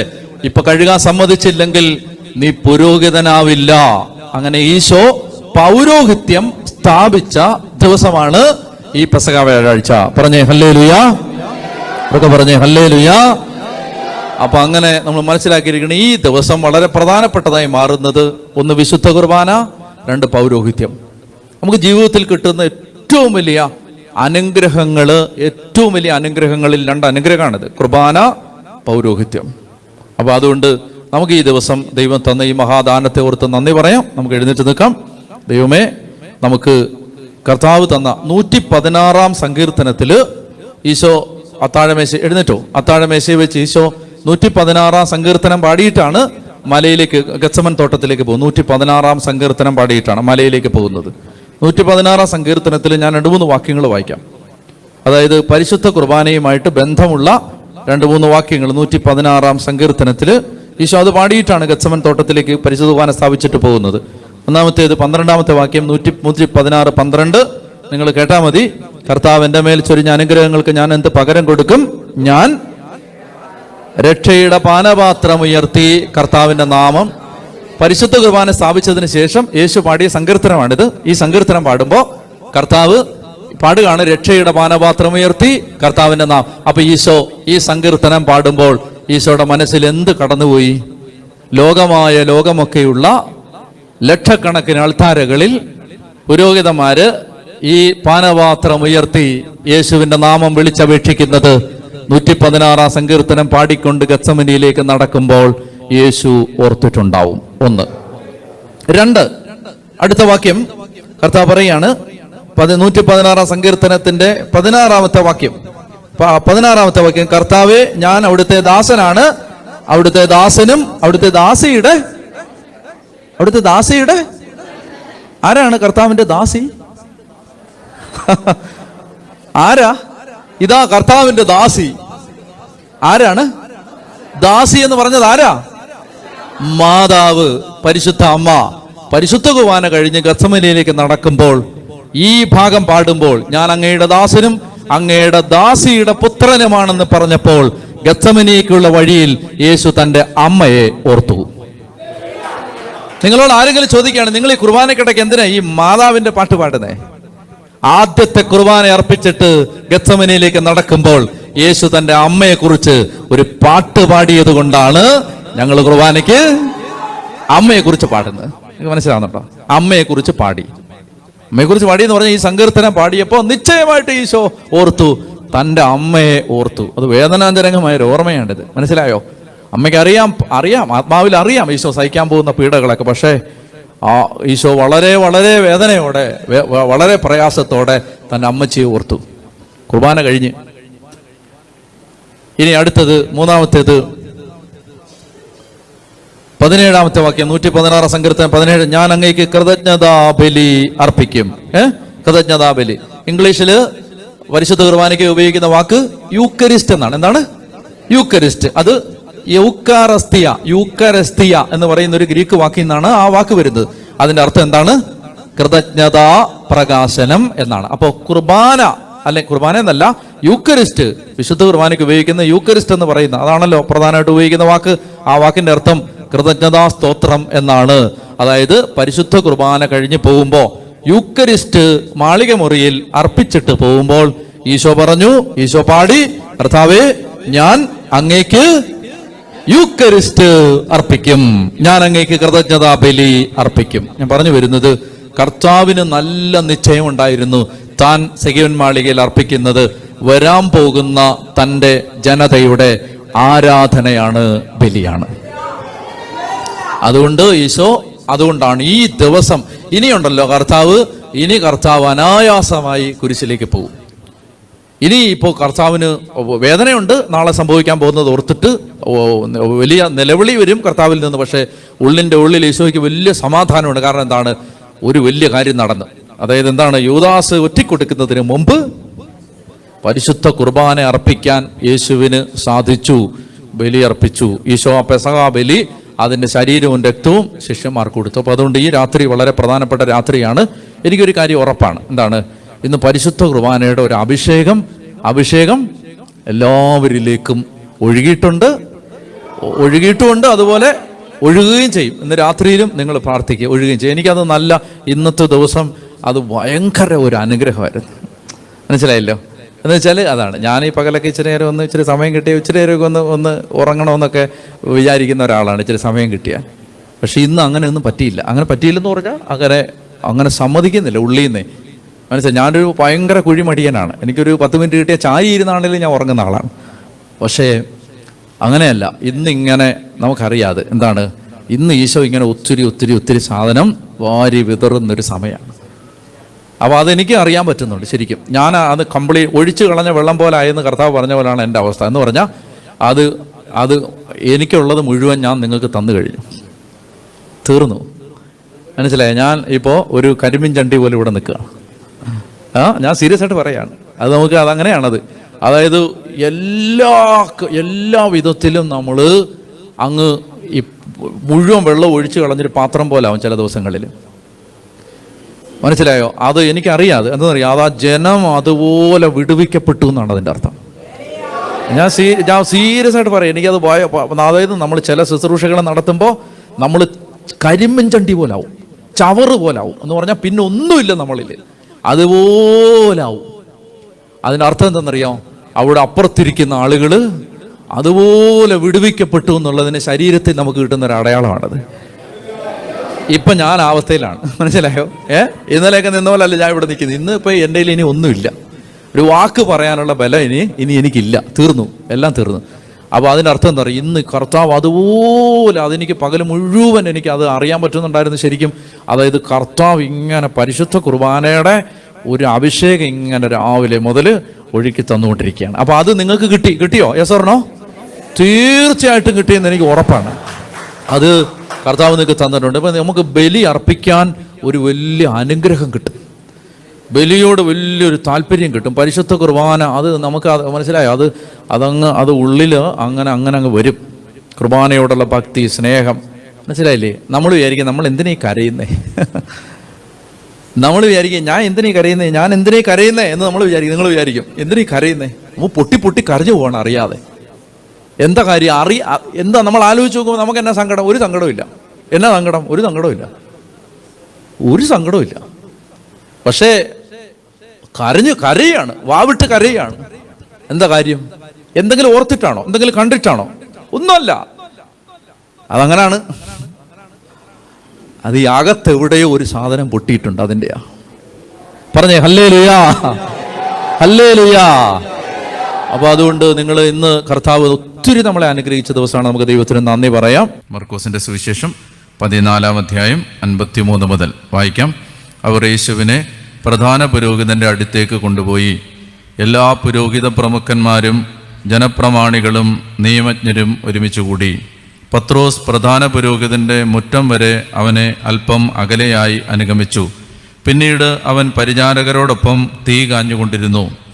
പുരോഹിത പ്രമുഖന്മാരും ന്യായാധിപ സംഘം മുഴുവനും യേശുവിനെ വധിക്കുന്നതിന് അവനെതിരെ സാക്ഷ്യം അന്വേഷിച്ചു. പക്ഷെ അവർ കണ്ടെത്തിയില്ല. പലരും അവനെതിരെ കള്ളസാക്ഷ്യം പറഞ്ഞെങ്കിലും അവ തമ്മിൽ പൊരുത്തപ്പെട്ടില്ല.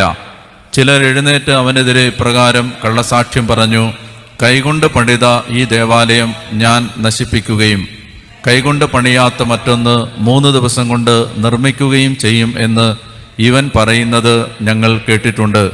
ഇക്കാര്യത്തിലും അവരുടെ സാക്ഷ്യങ്ങൾ പൊരുത്തപ്പെട്ടില്ല. പ്രധാന പുരോഹിതൻ മധ്യത്തിൽ എഴുന്നേറ്റ് നിന്ന് യേശുവിനോട് ചോദിച്ചു: ഇവർ നിനക്കെതിരെ സാക്ഷ്യപ്പെടുത്തുന്നതിന് നിനക്ക് മറുപടിയൊന്നും പറയാനില്ലേ? അവൻ നിശബ്ദനായിരുന്നു, മറുപടിയൊന്നും പറഞ്ഞില്ല. പ്രധാന പുരോഹിതൻ വീണ്ടും ചോദിച്ചു: നീയാണോ വാഴ്ത്തപ്പെട്ടവന്റെ പുത്രനായ ക്രിസ്തു? യേശു പറഞ്ഞു: ഞാൻ തന്നെ. മനുഷ്യപുത്രൻ ശക്തിയുടെ വലതുഭാഗത്ത് ഉപവിഷ്ടനായിരിക്കുന്നതും വാനമേഘങ്ങളിൽ വരുന്നതും നിങ്ങൾ കാണും. അപ്പോൾ പ്രധാന പുരോഹിതൻ വസ്ത്രം വലിച്ചുകീറിക്കൊണ്ട് പറഞ്ഞു: ഇനി സാക്ഷികളെ കൊണ്ട് നമുക്കെന്താവശ്യം? ദൈവദൂഷണം നിങ്ങൾ കേട്ടുവല്ലോ. നിങ്ങൾക്കെന്തു തോന്നുന്നു? അവൻ മരണത്തിന് അർഹനാണെന്ന് അവരെല്ലാവരും വിധിച്ചു. ചിലർ അവനെ തുപ്പാനും അവൻ്റെ മുഖം മൂടിക്കെട്ടി മുഷ്ടി കൊണ്ടിടിക്കാനും നീ പ്രവചിക്കുക എന്ന് അവനോട് പറയാനും തുടങ്ങി. ഭൃത്യന്മാർ അവൻ്റെ ചെകിട്ടത്ത് അടിച്ചു. ഇവിടെ നമ്മൾ മർക്കോസിൻ്റെ സുവിശേഷത്തിൽ മർക്കോസ് ഒരു കാര്യത്തിന് വളരെ പ്രസിദ്ധനാണ്, സാൻഡ്വിച്ച് പാസേജുകൾക്ക്. അപ്പോൾ ഇത് വേറൊരു സാൻഡ്വിച്ച് പാസേജ് വരാൻ പോവുകയാണ്. അതായത് പത്രോസ്ലിഹായുടെ ജീവിതത്തിൽ നടന്ന ഒരു പ്രധാനപ്പെട്ട സംഭവത്തിൻ്റെ ഇടയിൽ, അതിനെ 2 പീസാക്കിയിട്ട് അതിനിടയിൽ ആണ് ഈ വിചാരണ കൊണ്ടുവന്ന് വെച്ചിരിക്കുന്നത്. അതായത് പത്രോസ്ലിഹ തള്ളിപ്പറയുന്നതും ആ തള്ളിപ്പറയുന്ന സംഭവത്തെ 2 കഷണമായിട്ട് മുറിച്ചിട്ട് അതിനിടയിലാണ് പ്രധാന പുരോഹിതന്മാരും ജനപ്രമാണികളും നിയമജ്ഞരുമെല്ലാം യേശുവിനെ വിചാരണ ചെയ്യുന്നത് കൊണ്ടുവന്ന് മർക്കോസ് വെച്ചിരിക്കുന്നത്. അത് 54-ാമത്തെ വാക്യം വായിച്ചാൽ, പത്രോസ് പ്രധാന പുരോഹിതന്റെ മുറ്റം വരെ അവനെ അല്പം അകലെയായി അനുഗമിച്ചു. പിന്നീട് അവൻ പരിചാരകരോടൊപ്പം തീ കാഞ്ഞുകൊണ്ടിരുന്നു. അപ്പോൾ മുറ്റം വരെ പത്രോസ് എത്തി. ഇതിനുശേഷം പത്രോസിനെ കുറിച്ചൊന്നും പറയുന്നില്ല. ക്യാമറ നേരെ വിചാരണ സ്ഥലത്തേക്ക് പോവുകയാണ്. പത്രോസിനെ അവിടെ നിർത്തിയിരിക്കുകയാണ്. ഇനി വീണ്ടും പത്രോസിലേക്ക് തിരിച്ചു വരുന്നത് 66-ാമത്തെ വാക്യത്തിലാണ്. പത്രോസ് താഴെ മുറ്റത്ത് ഇരിക്കുമ്പോൾ ഉണ്ടോ. അപ്പോൾ പത്രോസിനെ ആ മുറ്റത്ത് ഇരുത്തിയിട്ട് അതിനിടയിലാണ് ഈ വിചാരണ പറയുന്നത്. അങ്ങനെ മർക്കോസ് ഇങ്ങനെ ഈ പാസേജസ് സാൻഡ്വിച്ച് ചെയ്യുന്നതിന് പല ഉദ്ദേശങ്ങളുമുണ്ട്. പ്രധാനപ്പെട്ട ഒരു ഉദ്ദേശം, അതായത് പ്രധാന പുരോഹിതന്മാരും നിയമജ്ഞരും ജനപ്രമാണികളും ചെയ്തത് ഗൗരവമായ തിന്മ ആയിരിക്കുന്നത് പോലെ തന്നെ ഗൗരവമാണ് കൂടെ അനുഗമിച്ച ശിഷ്യനും തള്ളിപ്പറയുന്നത്. ഇതെല്ലാം ഒരേ ലൈനിൽ പോകുന്നതാണ് എന്ന് കാണിക്കാൻ വേണ്ടിയിട്ടാണ്. അതായത് യേശുവിനെ അറിയാത്ത ആളുകൾ യേശുവിനെ തള്ളിപ്പറയുന്നതും യേശുവിനെ അറിഞ്ഞ ആളുകൾ യേശുവിനെ തള്ളിപ്പറയുന്നതുമെല്ലാം യേശുവിനെ വിചാരണ സ്ഥലത്തേക്ക് വലിച്ചിഴയ്ക്കുന്നതിന് തുല്യമാണ് എന്ന് സൂചിപ്പിക്കാനാണ് ഇതെല്ലാം തമ്മിൽ ഇങ്ങനെ ചേർത്ത് വെച്ച് പറയുന്നത്, പ്രതിപാദിക്കുന്നത്. അപ്പോൾ വായിക്കാം 53-ാമത്തെ വാക്യം. അപ്പോൾ നമ്മൾ ഇതുവരെ കണ്ടത് എന്താണ്? യേശുവിനെ പിടിച്ച് അവർ യേശുവിനെ ബന്ധിച്ചു. അവിടം വരെ കണ്ടാണ് നമ്മൾ അവസാനിപ്പിച്ചത്. അടുത്ത കാര്യം, അവർ യേശുവിനെ പ്രധാന പുരോഹിതൻ്റെ അടുത്തേക്ക് കൊണ്ടുപോയി. യേശുവിനെ എവിടെ കൊണ്ടുപോയി? പ്രധാന പുരോഹിതൻ്റെ അടുത്തേക്ക്. അപ്പോൾ നമ്മൾ ഓർക്കേണ്ടത് ഇതാണ്, ഇതിനകത്തൊരു ഐറണി, ഇതിനകത്ത് വൈരുദ്ധ്യം എന്താ? ആരാണ് യഥാർത്ഥത്തിൽ പ്രധാന പുരോഹിതൻ? യേശുവാണ്. ആ യേശുവിനെ ഈ ലോകത്തിൽ ദൈവം സ്ഥാപിച്ച ഒരു വ്യവസ്ഥിതിയുടെ അവസാനത്തെ കണ്ണിയായിട്ട് നിൽക്കുന്ന പ്രധാന പുരോഹിതൻ്റെ അടുത്തേക്ക് കൊണ്ടുപോവാണ്. അപ്പോൾ ഈ പ്രധാന പുരോഹിതൻ ആരാണ്? കയ്യാപ്പായാണ്. കയ്യാഫാസിൻ്റെ വീട്ടിലേക്കാണ് കൊണ്ടുപോകുന്നത്. അപ്പോൾ ഈ കയ്യാപ്പ, നമുക്ക് അതിനെക്കുറിച്ച്, ആ നേതൃത്വത്തെക്കുറിച്ച് നമ്മൾ മുമ്പും പറഞ്ഞിട്ടുണ്ട്. എന്ന് വെച്ചാൽ ഇസ്രായേലിൻ്റെ നേതൃത്വം ആരംഭിച്ചത് പേട്രിയാർക്സിലാണ്, പൂർവ്വ പിതാക്കന്മാരിലാണ്. അബ്രഹാം, ഇസഹാക്ക്, യാക്കോബ്, ജോസഫ്.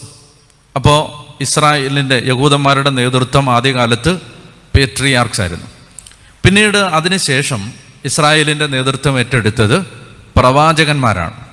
മോശ മുതൽ പിന്നീട് സാമുവേൽ വരെയുള്ള പ്രവാചകന്മാർ. അതിനുശേഷം ഇവരുടെ നേതൃത്വം ഏറ്റെടുത്തത് ന്യായാധിപന്മാരാണ്. ന്യായാധിപന്മാരുടെ കാലത്തിന് ശേഷം ഇസ്രായേലിൻ്റെ നേതൃത്വം രാജാക്കന്മാരുടെ ചുമലിലായിരുന്നു. അതിനുശേഷം നമ്മൾ കാണുന്ന സെദക്കിയായാണ് അവസാനത്തെ രാജാവ്.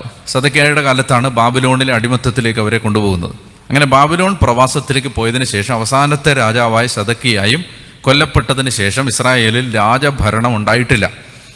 അതുകൊണ്ടാണ് അവർ ദാവീദിൻ്റെ നഷ്ടപ്പെട്ട രാജ്യം പുനഃസ്ഥാപിക്കണമേ എന്ന് കാലാകാലങ്ങളായി അവർ പ്രാർത്ഥിച്ചുകൊണ്ടിരുന്നത് ഈ നഷ്ടപ്പെട്ടു പോയ രാജ്യത്വത്തിൻ്റെ ഓർമ്മകളിലാണ്. അപ്പോൾ ഈ ഇസ്രായേലിന് പിന്നെ ഒരു രാജാവില്ല. അപ്പോൾ അവരിനി ഒരു രാജാവിനെ പ്രതീക്ഷിച്ചിരിക്കുന്നത് ആരെയാണ്? മിശിഹായെയാണ്. മിശിഹാ രാജാവാണ്. അതുകൊണ്ടാണ് ഈശോ രാജാവായിട്ട് നഗരത്തിലേക്ക് എഴുന്നള്ളുന്നത്, മിശിഹായാണെന്ന് പ്രഖ്യാപിച്ചുകൊണ്ട്. അപ്പോൾ നമ്മൾ കണ്ടു പേട്രിയാക്സ്, പിന്നീട് പ്രോഫറ്റ്സ്, അതിനുശേഷം ജഡ്ജസ്, പിന്നെ കിങ്സ്.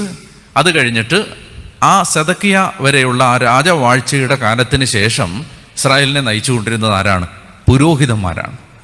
അപ്പോൾ പ്രധാന പുരോഹിതനായ ജോഷുവ, പ്രവാസത്തിന് ശേഷം തിരിച്ചു വന്നതിന് ശേഷം പ്രധാന പുരോഹിതനായ ജോഷുവ മുതൽ കയ്യാപ്പ വരെ, നമ്മൾ ബൈബിളിലെ പുതിയ നിയമത്തിൻ്റെ ആ കാലം വരെ, പിന്നീട് അവരുടെ ലീഡർഷിപ്പ് പുരോഹിതന്മാരുടെ ചുമലിലാണ്. അപ്പോൾ നമ്മൾ മനസ്സിലാക്കേണ്ടത് ആരാണ് ഈ കയ്യാപ്പാസ്? ആ യഹൂദ മതത്തിൻ്റെ ദ ഹയസ്റ്റ് അതോറിറ്റി, ആ യഹൂദ മതത്തിൻ്റെ അവസാന വാക്ക്, യഹൂദ വംശത്തിൻ്റെ അന്തിമ വാക്ക്, ആത്യന്തികമായ അധികാരം കൈയാളിയിരിക്കുന്ന ആൾ. കയ്യാപ്പ എന്ന് പറയുമ്പോൾ നമ്മളൊരു പുരോഹിതൻ എന്ന് മാത്രം കാണരുത്.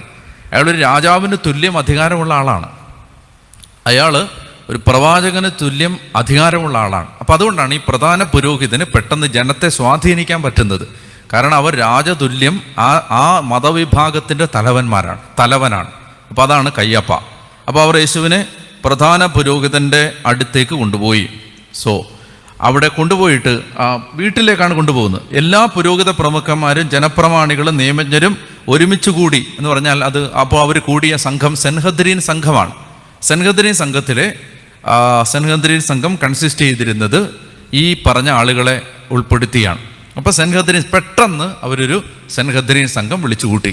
എന്നിട്ട് അവർ യേശുവിനെ വിചാരണ ചെയ്യാൻ പോവാണ്.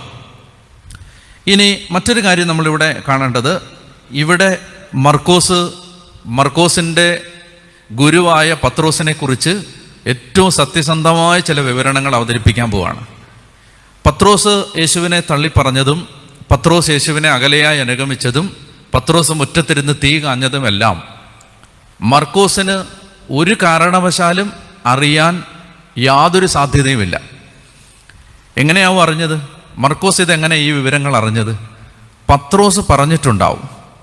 അപ്പോൾ നമ്മൾ മനസ്സിലാക്കേണ്ടത് ഇതാണ്, പത്രോസിൻ്റെ സത്യസന്ധതയാണ് ഈ ഭാഗം വായിക്കുമ്പോൾ നമ്മൾ കാണേണ്ടത്. മർക്കോസിൻ്റെ സത്യസന്ധത എന്നതിനേക്കാൾ ഇത് പത്രോസിൻ്റെ സത്യസന്ധതയാണ്.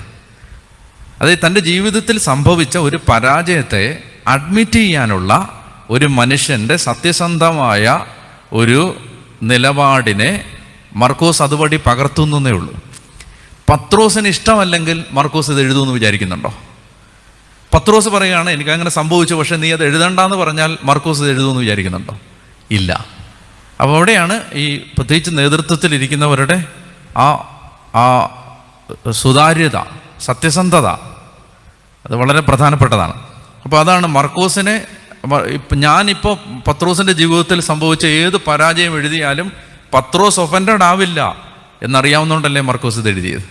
അപ്പോൾ ശരിക്കും പറഞ്ഞാൽ നമ്മൾ ഈ ഭാഗം വായിക്കുമ്പോൾ മർക്കോസ് എന്ത് സത്യസന്ധനായിരുന്നു എന്നല്ല ചിന്തിക്കേണ്ടത്, പത്രോസ് എന്ത് സത്യസന്ധനായിരുന്നു എന്നാണ് ചിന്തിക്കേണ്ടത്. തൻ്റെ ജീവിതത്തിൽ സംഭവിച്ച കാര്യങ്ങളുടെ യഥാർത്ഥ ചിത്രം വരച്ചിടുകയാണ്.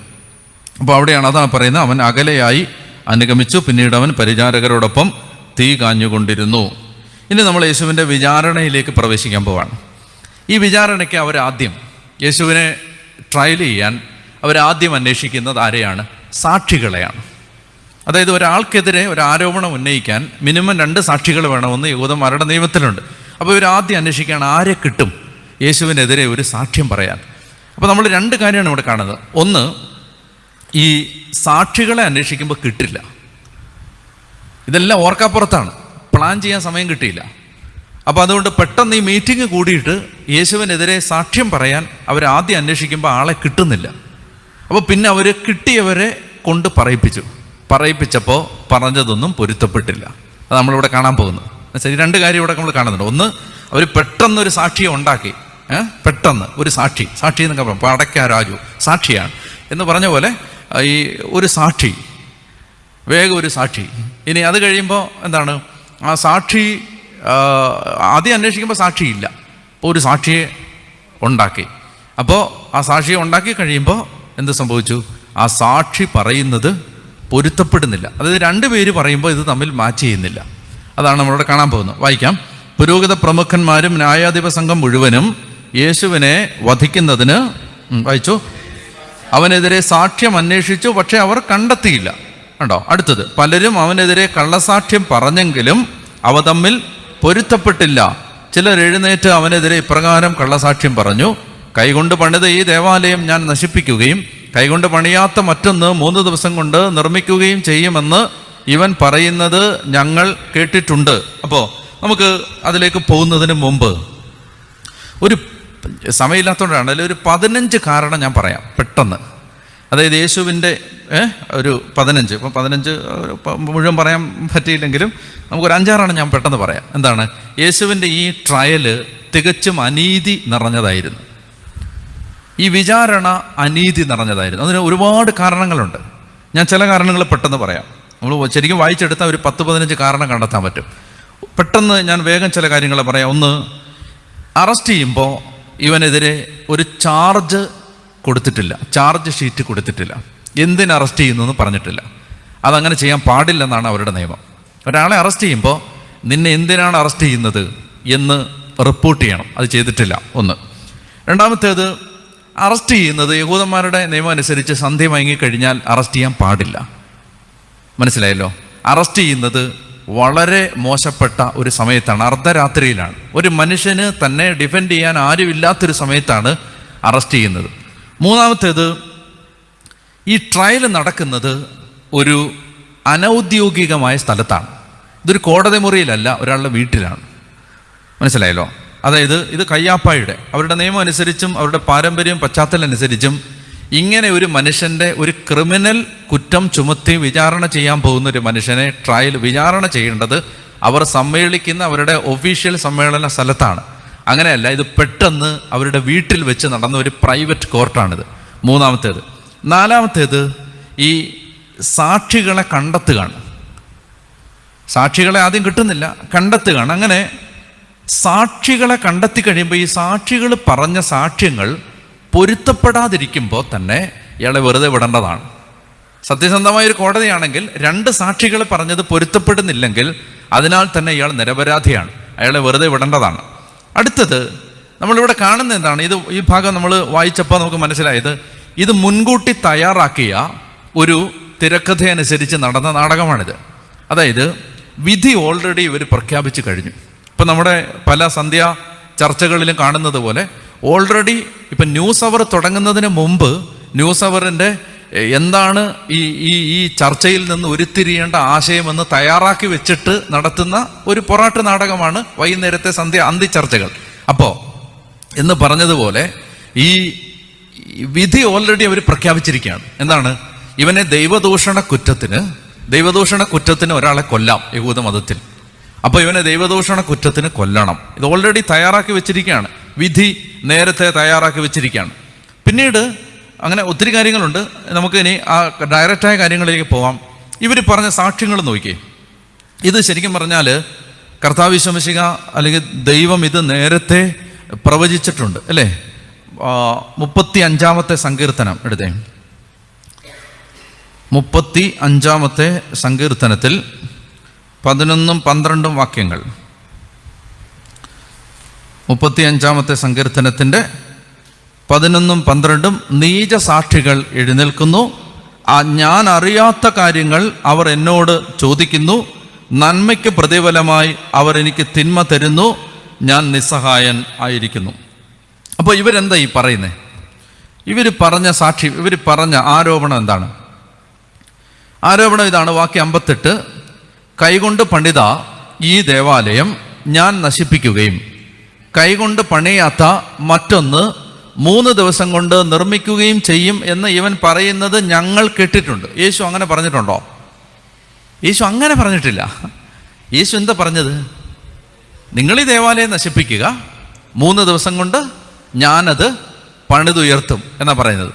യേശു ഞാൻ ദേവാലയം നശിപ്പിക്കും എന്ന് യേശു പറഞ്ഞിട്ടില്ല. മനസ്സിലായല്ലോ? അതായത് 2 സന്ദർഭങ്ങളിൽ പല സന്ദർഭങ്ങളിൽ യേശു പറഞ്ഞ കാര്യങ്ങൾ എടുത്തു വച്ചിട്ട് അവരൊരു ആർഗ്യുമെൻ്റ് ഉണ്ടാക്കുകയാണ്. യേശു ഞാൻ ഈ ദേവാലയം നശിപ്പിക്കും എന്ന് യേശു പറഞ്ഞിട്ടില്ല. നിങ്ങൾ ഈ ദേവാലയം നശിപ്പിക്കുക, ഞാനിത് 3 ദിവസം കൊണ്ട് പണിതുയർത്തും. ശരിക്കും പറഞ്ഞാൽ ദേവാലയം നശിപ്പിച്ച ആരാ? യേശു എന്ന ദേവാലയത്തെ, ആ ശരീരത്തെ ഇല്ലായ്മ ചെയ്തതാരാ? അവരാണ്. നിങ്ങൾ നശിപ്പിക്കുക, ഞാൻ പണിതുയർത്താന്നാണ് പറഞ്ഞത്. അപ്പോൾ ഈശോ പറഞ്ഞതിൻ്റെ പകുതി ഭാഗം എടുത്തിട്ട് ഔട്ട് ഓഫ് കോണ്ടെക്സ്റ്റിൽ പറഞ്ഞിട്ട് ഒരു കള്ളസാക്ഷ്യം അവർ പറയുകയാണ്. കൈകൊണ്ട് പണിത ഈ ദേവാലയം ഞാൻ നശിപ്പിക്കുകയും കൈകൊണ്ട് പണിയാത്ത മറ്റൊന്ന് 3 ദിവസം കൊണ്ട് നിർമ്മിക്കുകയും ചെയ്യുമെന്ന് ഇവൻ പറയുന്നത് ഞങ്ങൾ കേട്ടിട്ടുണ്ട്. ഇക്കാര്യത്തിലും അവരുടെ സാക്ഷ്യങ്ങൾ പൊരുത്തപ്പെട്ടില്ല. അപ്പോൾ ഈശോ ദേവാലയം നശിപ്പിക്കും എന്ന് പറഞ്ഞിട്ടില്ല. ഇനി അടുത്തത് വായിച്ചേ. ഇക്കാര്യത്തിലും അവരുടെ സാക്ഷ്യങ്ങൾ പൊരുത്തം. പ്രധാന പുരോഹിതൻ മധ്യത്തിൽ എഴുന്നേറ്റ് നിന്ന് യേശുവിനോട് ചോദിച്ചു, ഇവർ നിനക്കെതിരെ സാക്ഷ്യപ്പെടുത്തുന്നതിന് നിനക്ക് മറുപടിയൊന്നും പറയാനില്ലേ? അവൻ നിശബ്ദനായിരുന്നു, മറുപടിയൊന്നും പറഞ്ഞില്ല. പ്രധാന പുരോഹിതൻ വീണ്ടും ചോദിച്ചു, നീയാണോ വാഴ്ത്തപ്പെട്ടവൻ്റെ പുത്രനായ ക്രിസ്തു, ദൈവത്തിൻ്റെ പുത്രനായ ക്രിസ്തു? യേശു പറഞ്ഞു, ഞാൻ തന്നെ. മനുഷ്യപുത്രൻ ശക്തിയുടെ വലതുഭാഗത്ത് ഉപവിഷ്ടനായിരിക്കുന്നതും വാനമേഘങ്ങളിൽ വരുന്നതും നിങ്ങൾ കാണും. അപ്പോൾ ഈശോ എന്താ പറയുന്നത്? ഈശോ പറയാണ്, ഞാൻ തന്നെ. നേരത്തെ ഇത് വായിച്ചിട്ടുണ്ട്. ഈശോ താൻ ദൈവമാണെന്ന് ഇവിടെ ഡയറക്റ്റായിട്ട് പ്രഖ്യാപിക്കുകയാണ്. ഏകോ ഏമി, ഞാൻ ആകുന്നവൻ ആകുന്നു എന്ന് പറഞ്ഞത് ഞാൻ തന്നെ. സെയിം വാക്കുകളാണ്. ഞാൻ തന്നെ. ഈശോ മിശിഹായാണെന്നും ദൈവപുത്രനാണെന്നും ഡയറക്റ്റായി പ്രഖ്യാപിക്കുന്നൊരു വാക്യം ഇതാണ്, ഞാൻ തന്നെ. അപ്പോൾ ഇത് മാത്രമല്ല, ദൈവപുത്രനാണെന്ന് പറയുക മാത്രമല്ല ഈശോ ചെയ്യുന്നത്. ദാനിയേലും ദാവീദും പ്രവചിച്ച വാനമേഘങ്ങളിൽ എഴുന്നള്ളി വരാൻ പോകുന്ന മനുഷ്യപുത്രൻ താനാണെന്ന് കൂടി യേശു പ്രഖ്യാപിച്ചു. അതായത് പറയുകയാണ്, നിങ്ങൾക്കിനി ഒഴികഴിവില്ല എന്ന് യേശു പ്രഖ്യാപിക്കുകയാണ്. എന്താ കർത്താവ് പറയുന്നത്? ഞാൻ തന്നെ. യേശു പറഞ്ഞു, ഞാൻ തന്നെ. മനുഷ്യപുത്രൻ ശക്തിയുടെ വലതുഭാഗത്ത് ഉപവിഷ്ടനായിരിക്കുന്നതും വാനമേഘങ്ങളിൽ വരുന്നതും നിങ്ങൾ കാണും. അപ്പോൾ പ്രധാന പുരോഹിതൻ വസ്ത്രം വലിച്ചു കീറിക്കൊണ്ട് പറഞ്ഞു, ഇനി സാക്ഷികളെ കൊണ്ട് നമുക്ക് എന്ത് ആവശ്യം? ഇനി ഞാൻ ഈ 2 എപ്പിസോഡുകളും മാർക്ക് ഒരുമിച്ച് വെച്ചത് എന്താന്ന് പറയാം. ഇതെന്തിനായിരിക്കും? ഈ കയ്യാപ്പ വസ്ത്രം കീറി തള്ളിപ്പറയുന്നതും പത്രോസ് തള്ളിപ്പറയുന്നതും തമ്മിൽ ഒരുമിച്ച് വെച്ചത് എന്തിനാണ്, അടുത്തടുത്ത് കൊണ്ടുവന്ന എന്തിനാണ് എന്ന് നമ്മൾ കാണാൻ പോവാണ്. അതിൻ്റെ ഒരു പ്രധാനപ്പെട്ട കാരണമെന്ന് പറയുന്നത്, ഈ പ്രധാന പുരോഹിതൻ ഒരിക്കലും വസ്ത്രം കീറാൻ പാടില്ല എന്ന് നിയമം ഉണ്ടായിരുന്നു. പ്രധാന പുരോഹിതൻ വസ്ത്രം കീറാൻ പാടില്ല എന്ന് പറഞ്ഞാൽ നമുക്ക് വായിച്ചേ, ലേവ്യരുടെ പുസ്തകം 10-ാമത്തെ അധ്യായത്തിൻ്റെ 6-ാമത്തെ വാക്യം. ലേവ്യരുടെ പുസ്തകം 10-ാം അധ്യായത്തിൻ്റെ 6-ാമത്തെ വാക്യം വായിച്ചേ. ലേവ്യർ 10:6 വായിച്ചേ.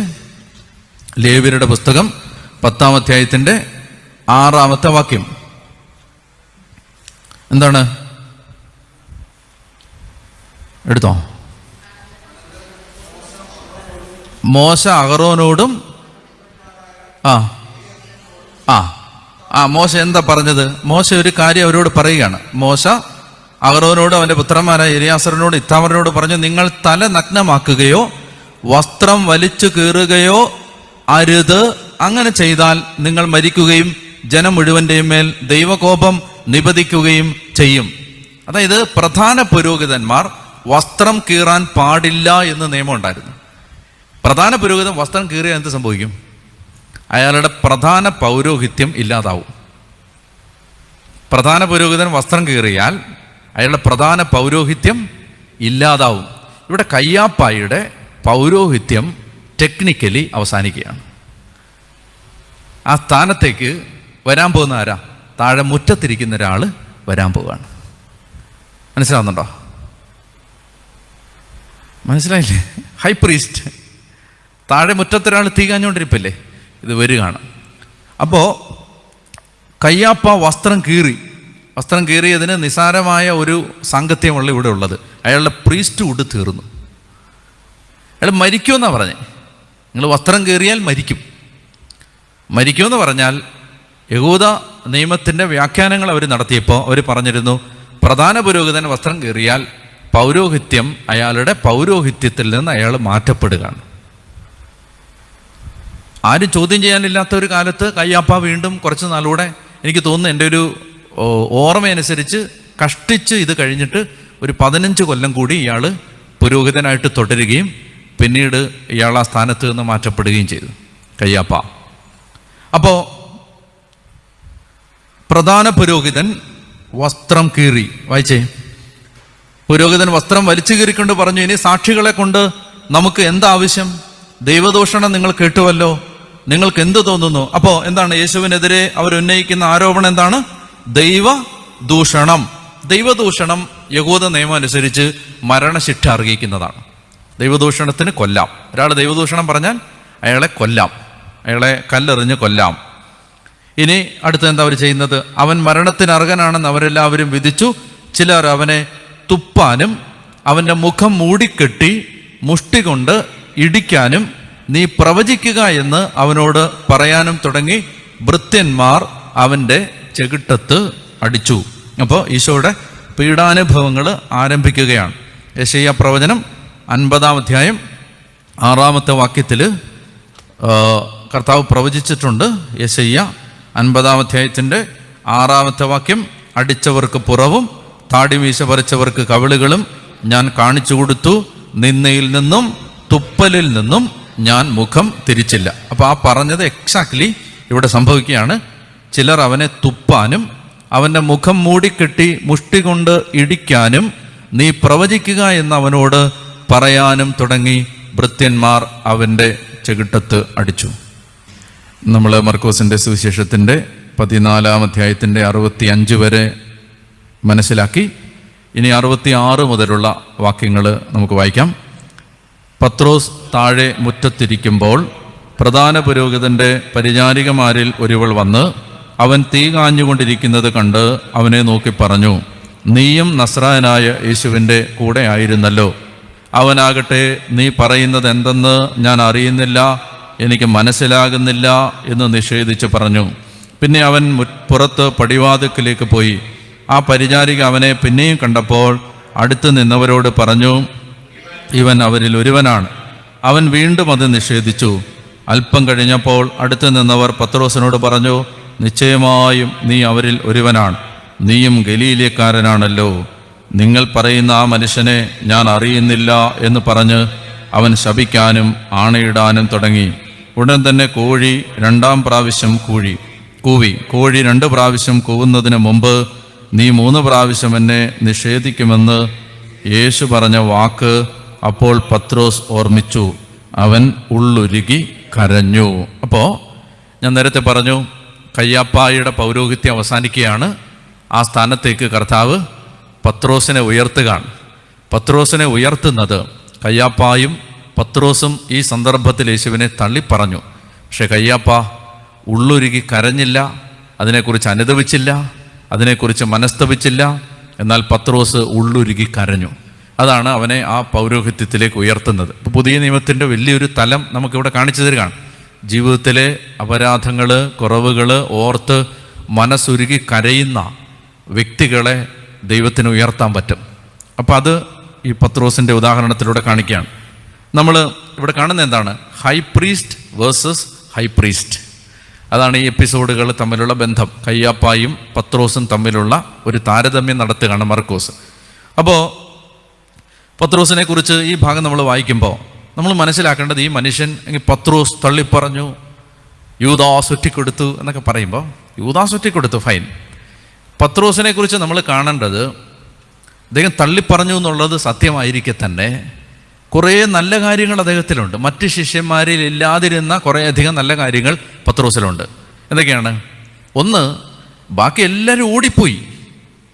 വേറെ ആരും ഈ യേശുവിന് എന്ത് സംഭവിക്കും എന്ന് സൂക്ഷിച്ചു നോക്കിക്കൊണ്ട് യേശുവിൻ്റെ പിന്നാലെ അനുഗമിച്ചില്ല. ഈശോയ്ക്ക് എന്താ സംഭവിക്കാൻ പോകുന്നത്? ബാക്കി എല്ലാവരും ഓടി അവരവരുടെ മാളങ്ങളിൽ ഒളിച്ചപ്പോൾ പത്രോസ് പ്രധാന പുരോഹിതൻ്റെ മുറ്റം വരെയെങ്കിലും പിടിക്കപ്പെടാൻ സാധ്യതയുണ്ട്. അപ്പോൾ പ്രധാന പുരോഹിതൻ്റെ മുറ്റം വരെയെങ്കിലും പത്രോസ് അനുഗമിച്ചു. രണ്ടാമത്തേത്, നമ്മൾ ഈ ഭാഗത്ത് കാണുന്ന പത്രോസിൻ്റെ മറ്റൊരു നന്മ എന്താണ്? അദ്ദേഹം ഇത് തിരിച്ചറിഞ്ഞപ്പോൾ ഉള്ളുരുകി കരഞ്ഞു. മൂന്നാമത്തേത്, സംഭവിച്ചതെല്ലാം തൻ്റെ ശിഷ്യനായ മർക്കോസിനോട് തുറന്നു പറഞ്ഞു, കുമ്പസാരിച്ചു. അപ്പോൾ പത്രോസിന് ഈ ഭാഗത്ത് നമ്മൾ പത്രോസിൻ്റെ ജീവിതത്തിൽ സംഭവിച്ച ഒരു ബലഹീനത കാണാൻ പോകുമ്പോൾ നമ്മൾ കട്ട് ആൻഡ് റൈറ്റ് പത്രോസ് തള്ളിപ്പറഞ്ഞു എന്നൊരു വിധി പ്രഖ്യാപിക്കുന്നതിന് പകരം ഈ മനുഷ്യന് ഒത്തിരി നല്ല ഗുണങ്ങളുണ്ടായിരുന്ന ആളാണ്. അപ്പോൾ അതുകൊണ്ട് ആ മനുഷ്യൻ അനുഗമിച്ചു, അകലെയായിട്ടാണെങ്കിലും അനുഗമിച്ചു, മുറ്റം വരെ എത്തി. ഈ തീ കാഞ്ഞുകൊണ്ടിരിക്കുന്നത് എന്നാൽ ഇവിടെ ഇരുന്ന് തീയായെന്ന് വിചാരിച്ചിട്ടല്ല. അതായത് അവിടെ എന്ത് നടക്കുന്നു എന്നറിയാൻ വേണ്ടിയാണ് ഇവരുടെ കൂടെ വന്നിരിക്കുന്നത്. അപ്പോൾ പിന്നെ ആ സംഭവം കഴിയുമ്പോൾ ഉള്ളുരുകി കരഞ്ഞു. പിന്നെ ജീവിതത്തിൽ സംഭവിച്ചത് തൻ്റെ അനന്തരഗാമികളോട് എല്ലാം തുറന്നു പറഞ്ഞു സത്യസന്ധമായിട്ട്. അപ്പോൾ ഇവിടെ നമ്മൾ കാണുന്നത് എന്താണ്? പത്രോസ് ഇങ്ങനെ മുറ്റത്ത് ഇരിക്കുമ്പോൾ, വായിച്ചേ, അവൻ താഴെ മുറ്റത്തിരിക്കുമ്പോൾ പ്രധാന പുരോഹിതൻ്റെ പരിചാരികമാരിൽ ഒരുവൾ വന്ന് അവൻ തീ കാഞ്ഞുകൊണ്ടിരിക്കുന്നത് കണ്ട് അവനെ നോക്കി പറഞ്ഞു, നീയും നസ്രായനായ യേശുവിൻ്റെ കൂടെ ആയിരുന്നല്ലോ. അവനാകട്ടെ, നീ പറയുന്നത് എന്തെന്ന് ഞാൻ അറിയുന്നില്ല, എനിക്ക് മനസ്സിലാകുന്നില്ല എന്ന് നിഷേധിച്ച് പറഞ്ഞു. ഡിനൈ ചെയ്തു അല്ലേ? ഡിനൈ ചെയ്തു. എന്ത് ഡിനൈ ചെയ്യണമെന്നാണ് ഈശോ പറഞ്ഞേ? ആരെങ്കിലും എന്നെ അനുഗമിക്കാൻ ആഗ്രഹിക്കുന്നെങ്കിൽ ലെറ്റ് ഹിം ഡിനൈ ഹിംസെൽഫ്. തന്നെ പരിത്യജിച്ച് എൻ്റെ പിന്നാലെ വരട്ടെ. ഇവിടെ എന്ത് സംഭവിക്കും? എന്നിട്ട് ഈശോ പറഞ്ഞു, സ്വന്തം ജീവൻ രക്ഷിക്കുന്നവൻ അത് നഷ്ടപ്പെടുത്തും. അപ്പോൾ എക്സാക്ട്ലി ഈശോ പറഞ്ഞത് ഇവിടെ നടക്കാൻ പോവാണ്. എക്സാക്ട്ലി കർത്താവ് കുറച്ചു മുമ്പ് പറഞ്ഞത്, ശിഷ്യത്വത്തെക്കുറിച്ച് പഠിപ്പിച്ച് കുറച്ചു മുമ്പ് പറഞ്ഞു, ആരെങ്കിലും എന്നെ അനുഗമിക്കാൻ ആഗ്രഹിക്കുന്നെങ്കിൽ ലെറ്റ് ഹിം ഡിനൈ ഹിംസെൽഫ്. അവൻ തന്നെ നിഷേധിക്കട്ടെ, എന്നിട്ട് എൻ്റെ പിന്നാലെ വരട്ടെ. ഇനി ആരെങ്കിലും സ്വന്തം ജീവൻ സേവ് ചെയ്യാൻ ആഗ്രഹിക്കുന്നെങ്കിൽ അവനത് ലൂസ് ചെയ്യും. ഇത് ഈശോ പറഞ്ഞു. എക്സാക്ട്ലി അതാണ് ഇവിടെ സംഭവിക്കുന്നത്. Disciple is the one who denies himself to follow Jesus. ഇവിടെ എന്താ സംഭവിക്കുന്നത്? Peter is now denying Jesus to save himself. അപ്പോൾ നമ്മൾ ശിഷ്യനാകുമോ ട്രൈറ്റർ ആകുമോ? ഡിസൈപ്പിൾ ആകുമോ ട്രൈറ്റർ ആകുമോ? അല്ലെ ഡിസൈപ്പിൾ ആകുമോ ശത്രുവാകുമോ എന്ന് തീരുമാനിക്കുന്നത് ഈ വിഷയത്തിലാണ്. വളരെ സട്ടിലാണിത്. അതായത് നമ്മളെ സേവ് ചെയ്യാൻ യേശുവിനെ ഡിനൈ ചെയ്യുന്നു. എന്നാൽ ശിഷ്യൻ എന്താണ്? യേശുവിൻ്റെ പിന്നാലെ പോവാൻ നമ്മളെ ഡിനൈ ചെയ്യുന്നു. അപ്പോൾ അതിൻ്റെ ഈശോ പഠിപ്പിച്ച കാര്യങ്ങളുടെ ഒരു കോൺക്രീറ്റ് റിയലൈസേഷൻ ഇവിടെ നടക്കുകയാണ്. ഈശോ പറഞ്ഞില്ലേ, എന്നെക്കുറിച്ചോ എൻ്റെ വചനങ്ങളെക്കുറിച്ചോ ലജ്ജിക്കുന്നവനെക്കുറിച്ച് മനുഷ്യപുത്രൻ പിതാവിൻ്റെ മഹത്വത്തിൽ ലജ്ജിക്കും. അപ്പോൾ അത് നിസ്സാരമായി ഈശോ ഇങ്ങനെ ഡിനൈ ചെയ്യുന്നത് നിസ്സാരമായൊരു കാര്യമല്ല, മറിച്ച് അത് വളരെ പ്രധാനപ്പെട്ട ഒരു തെറ്റാണ് എന്നുകൂടി നമ്മൾ മനസ്സിലാക്കണം. വായിക്കാം. അവനാകട്ടെ നീ പറയുന്നത് എനിക്ക് എന്തെന്ന് ഞാൻ അറിയുന്നില്ല, എനിക്ക് മനസ്സിലാകുന്നില്ല എന്ന് നിഷേധിച്ച് പറഞ്ഞു. വായിച്ചേ. പിന്നെ അവൻ പുറത്തെ പടിവാതിൽക്കലേക്ക് പോയി. അപ്പം ആദ്യം എവിടെ ഇരുന്നേ? മുറ്റത്തിരുന്നിട്ട് പിന്നെ അപ്പം അതാണ് ഇങ്ങനെ ഓരോ തവണ തള്ളി പറയുമ്പോഴും we will be distanced from Jesus. നമ്മൾ അകലങ്ങളിലേക്ക് പൊയ്ക്കൊണ്ടിരിക്കും. ആദ്യം ഇപ്പം എവിടെ ആയിരുന്നു? യേശുവിൻ്റെ കൂടായിരുന്നു. അന്നേരം വാളെടുത്ത് വിട്ടുമൊക്കെ ചെയ്തു. അത് കഴിഞ്ഞിട്ട് പിന്നെ അകലെയായിട്ട് അനുഗമിച്ചു. അപ്പോൾ അകലെയായിട്ട് അനുഗമിച്ചു. പിന്നെ അത് കഴിഞ്ഞിട്ട് ഈശോടെ എന്ത് ചെയ്തു? മുറ്റത്ത് വന്നു കഴിഞ്ഞിട്ടാണ് ഡിനൈ ചെയ്യുന്നത്. ഡിനൈ ചെയ്ത് കഴിഞ്ഞാൽ പിന്നെ അടുത്തോട്ടല്ല പോകുന്നത്. ഓരോ തവണ യേശുവിനെ തള്ളി പറയുമ്പോഴും നമ്മൾ യേശുവിൽ നിന്ന് അകന്നകന്നകന്ന് പൊയ്ക്കൊണ്ടിരിക്കുകയാണ്. അപ്പോൾ എന്ത് ചെയ്തു? എനിക്ക് മനസ്സിലാവുന്നില്ല നിഷേധിച്ച് പറഞ്ഞു. പിന്നെ അവൻ പുറത്ത് പടിവാതിക്കലേക്ക് പോയി. ആ പരിചാരിക അവനെ പിന്നെയും കണ്ടപ്പോൾ അടുത്ത് നിന്നവനോട് പറഞ്ഞു, ഇവൻ അവരിൽ ഒരുവൻ. അതായത് ഈ പടിവാതിക്കലേക്ക് പോയത് എന്തിനാ?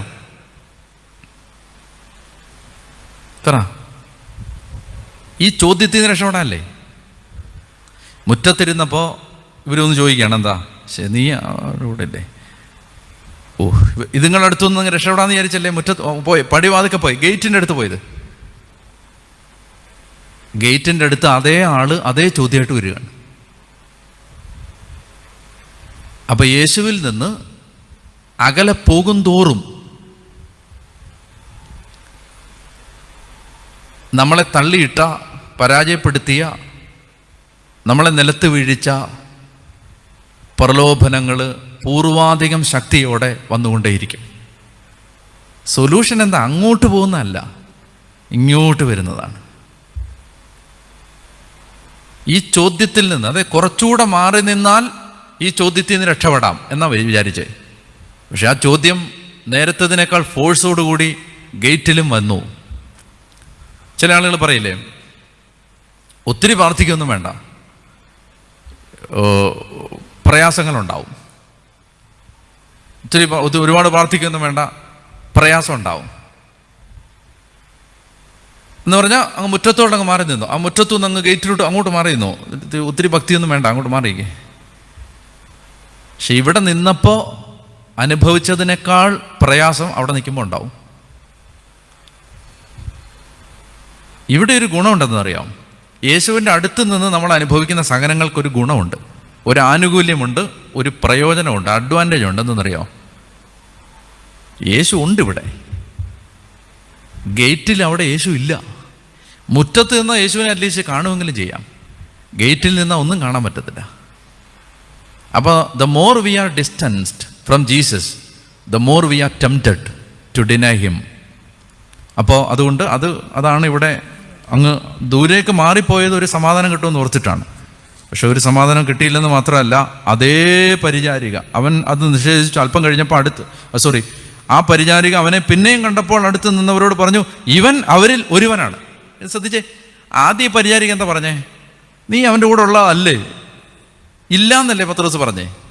ഇല്ലാന്നല്ലേ പറഞ്ഞേ? പക്ഷേ ഈ പരിചാരിക പറയാണ്, ഇവൻ അവൻ്റെ കൂടെ ഉള്ളതാണ്. അതാണ്. അപ്പോൾ അടുത്ത സെക്കൻഡ് സ്റ്റെപ്പിൽ വരുന്നത് നേരത്തെ വന്നതിനേക്കാൾ കൂടിയ സാധനമാണ്. അപ്പോൾ അവൻ വീണ്ടും അത് നിഷേധിച്ചു. അല്പം കഴിഞ്ഞപ്പോൾ അടുത്ത് നിന്നവർ പത്രോസിനോട് പറഞ്ഞു, നിശ്ചയമായും നീ അവരിൽ ഒരുവനാണ്, നീയും ഗലീലക്കാരനാണല്ലോ. അപ്പോൾ ആ പരിചാരിക പറഞ്ഞത് ആ സമൂഹം ഏറ്റെടുത്തു. നിങ്ങൾ പറയുന്ന സെന്റൻസ് കണ്ടോ? നിങ്ങൾ പറയുന്ന ആ മനുഷ്യനെ ഞാൻ അറിയുന്നില്ല എന്ന് പറഞ്ഞ് അവൻ ശപിക്കാനും ആണയിടാനും തുടങ്ങി. അപ്പൊ ഇപ്പൊ സങ്കടവും അരിശവും ദേഷ്യവും എല്ലാം കൂടെ വന്നിട്ട്, നിങ്ങൾ പറയുന്ന ഈ മനുഷ്യനെ ഞാൻ അറിയുന്നില്ല എന്ന് പറഞ്ഞ് അവൻ ശപിക്കാനും ആണയിടാനും തുടങ്ങി. എന്ന് പറഞ്ഞാൽ എന്താ? ആദ്യത്തെ 2 പ്രാവശ്യമൊക്കെ ഓക്കെ, രക്ഷപ്പെടാൻ വേണ്ടിയായിരുന്നു. 3-ാമത്തെ തവണ ശരിക്കും അറിഞ്ഞുകൊണ്ടാണ്, ബോധപൂർവമാണ്. കാരണം പത്രോസ് മനസ്സിലായി ഇനി നിന്നാൽ പിടിക്കപ്പെടും. കാരണം ഒരാൾ പറഞ്ഞത് 10 പേര് പറയാൻ തുടങ്ങി. അപ്പോൾ അവൻ ശപിക്കാനും ആണയിടാനും തുടങ്ങി. നിങ്ങൾ പറയുന്ന ആ മനുഷ്യനെ ഞാൻ അറിയുന്നില്ല എന്ന് പറഞ്ഞ് അവൻ ശപിക്കാൻ ആണയിടാനും തുടങ്ങി. അടുത്ത വായിച്ചേ. ഉടൻ തന്നെ കോഴി 2-ാം പ്രാവശ്യം കൂവി. ഏത് കോഴിയാ അത്? മറ്റേ ബ്ലോക്ക് കോഴിയാണോ മറ്റേ നാടൻ കോഴിയാണോ? അത് ആ കോഴി എന്ന് പറഞ്ഞാൽ ബ്യൂഗിളാണ്. ബ്യൂഗിൾ. പട്ടാളക്കാർ ഷിഫ്റ്റ് മാറി, അടുത്ത ഷിഫ്റ്റ് പട്ടാളം കാവലിൽ പ്രവേശിച്ചു. അപ്പോൾ ആ ബ്യൂഗിൾ ഊതി, കോഴി കൂവി. കോഴി 2 പ്രാവശ്യം കൂവുന്നതിന് മുമ്പ് നീ 3 പ്രാവശ്യം എന്നെ നിഷേധിക്കുമെന്ന് യേശു പറഞ്ഞ വാക്ക് അപ്പോൾ പത്രോസ് ഓർത്തു, അല്ലേ? എന്നിട്ട് എന്ത് ചെയ്തു? അവൻ ഉള്ളുരുകി കരഞ്ഞു. ഇത് എത്ര മണിക്കാണ് ഇത് സംഭവിക്കുന്നത്? സമയം 3 മണി, വെളുപ്പിനെ 3 മണി. അപ്പോൾ സന്ധ്യയ്ക്ക് എന്താ സംഭവിച്ചേ? അത്താഴം. അർദ്ധരാത്രിക്ക് എന്താ സംഭവിച്ചേ? സംഹാരദൂതൻ ഇറങ്ങി പിടിക്കാൻ അല്ലെ, ബന്ധിച്ചു. ഇനി 3 മണിക്ക് എന്താ സംഭവിച്ചേ? തള്ളിപ്പറഞ്ഞു. പത്രോസ് തള്ളിപ്പറയുന്നു. ഇനി 15-ാം അധ്യായത്തിൻ്റെ 1-ാമത്തെ വാക്യം ഒന്ന് വായിച്ചിട്ട് നമുക്ക് നിർത്താം. വായിച്ചേ 15-ാം അധ്യായത്തിൻ്റെ ആദ്യത്തെ വാക്ക്. അത് രാവിലെ തന്നെ. മതി ആയില്ലേ? രാവിലെ, സന്ധ്യ, അർദ്ധരാത്രി, കോഴി കൂവി, രാവിലെ. യജമാനൻ വരുന്നത് എപ്പോഴാണെന്ന്? സന്ധ്യയ്ക്കോ അർദ്ധരാത്രിക്കോ കോഴി കൂവുമ്പോഴോ പ്രഭാതത്തിലോ എന്ന് നിങ്ങൾ അറിയുന്നില്ല, അതിനാൽ ഉണർന്നിരിക്കുവിൻ. അപ്പോൾ അതാണ് ആ യാമങ്ങൾ ആവർത്തിക്കപ്പെടുകയാണ് ഇവിടെ. അപ്പോൾ ഈശോയുടെ പീഡാനുഭവത്തെ മർക്കോസ് വരച്ചിടുന്നത് ഈ ടൈം ഗ്യാപ്പിനകത്താണ്. അങ്ങനെയാണത് സംഭവിക്കുന്നത്. സന്ധ്യ, അർദ്ധരാത്രി, കോഴി കൂവി, പുലർച്ചെ. അതിരാവിലെ തന്നെ അവർ യേശുവിനെ കൊണ്ടുപോവുകയാണ്.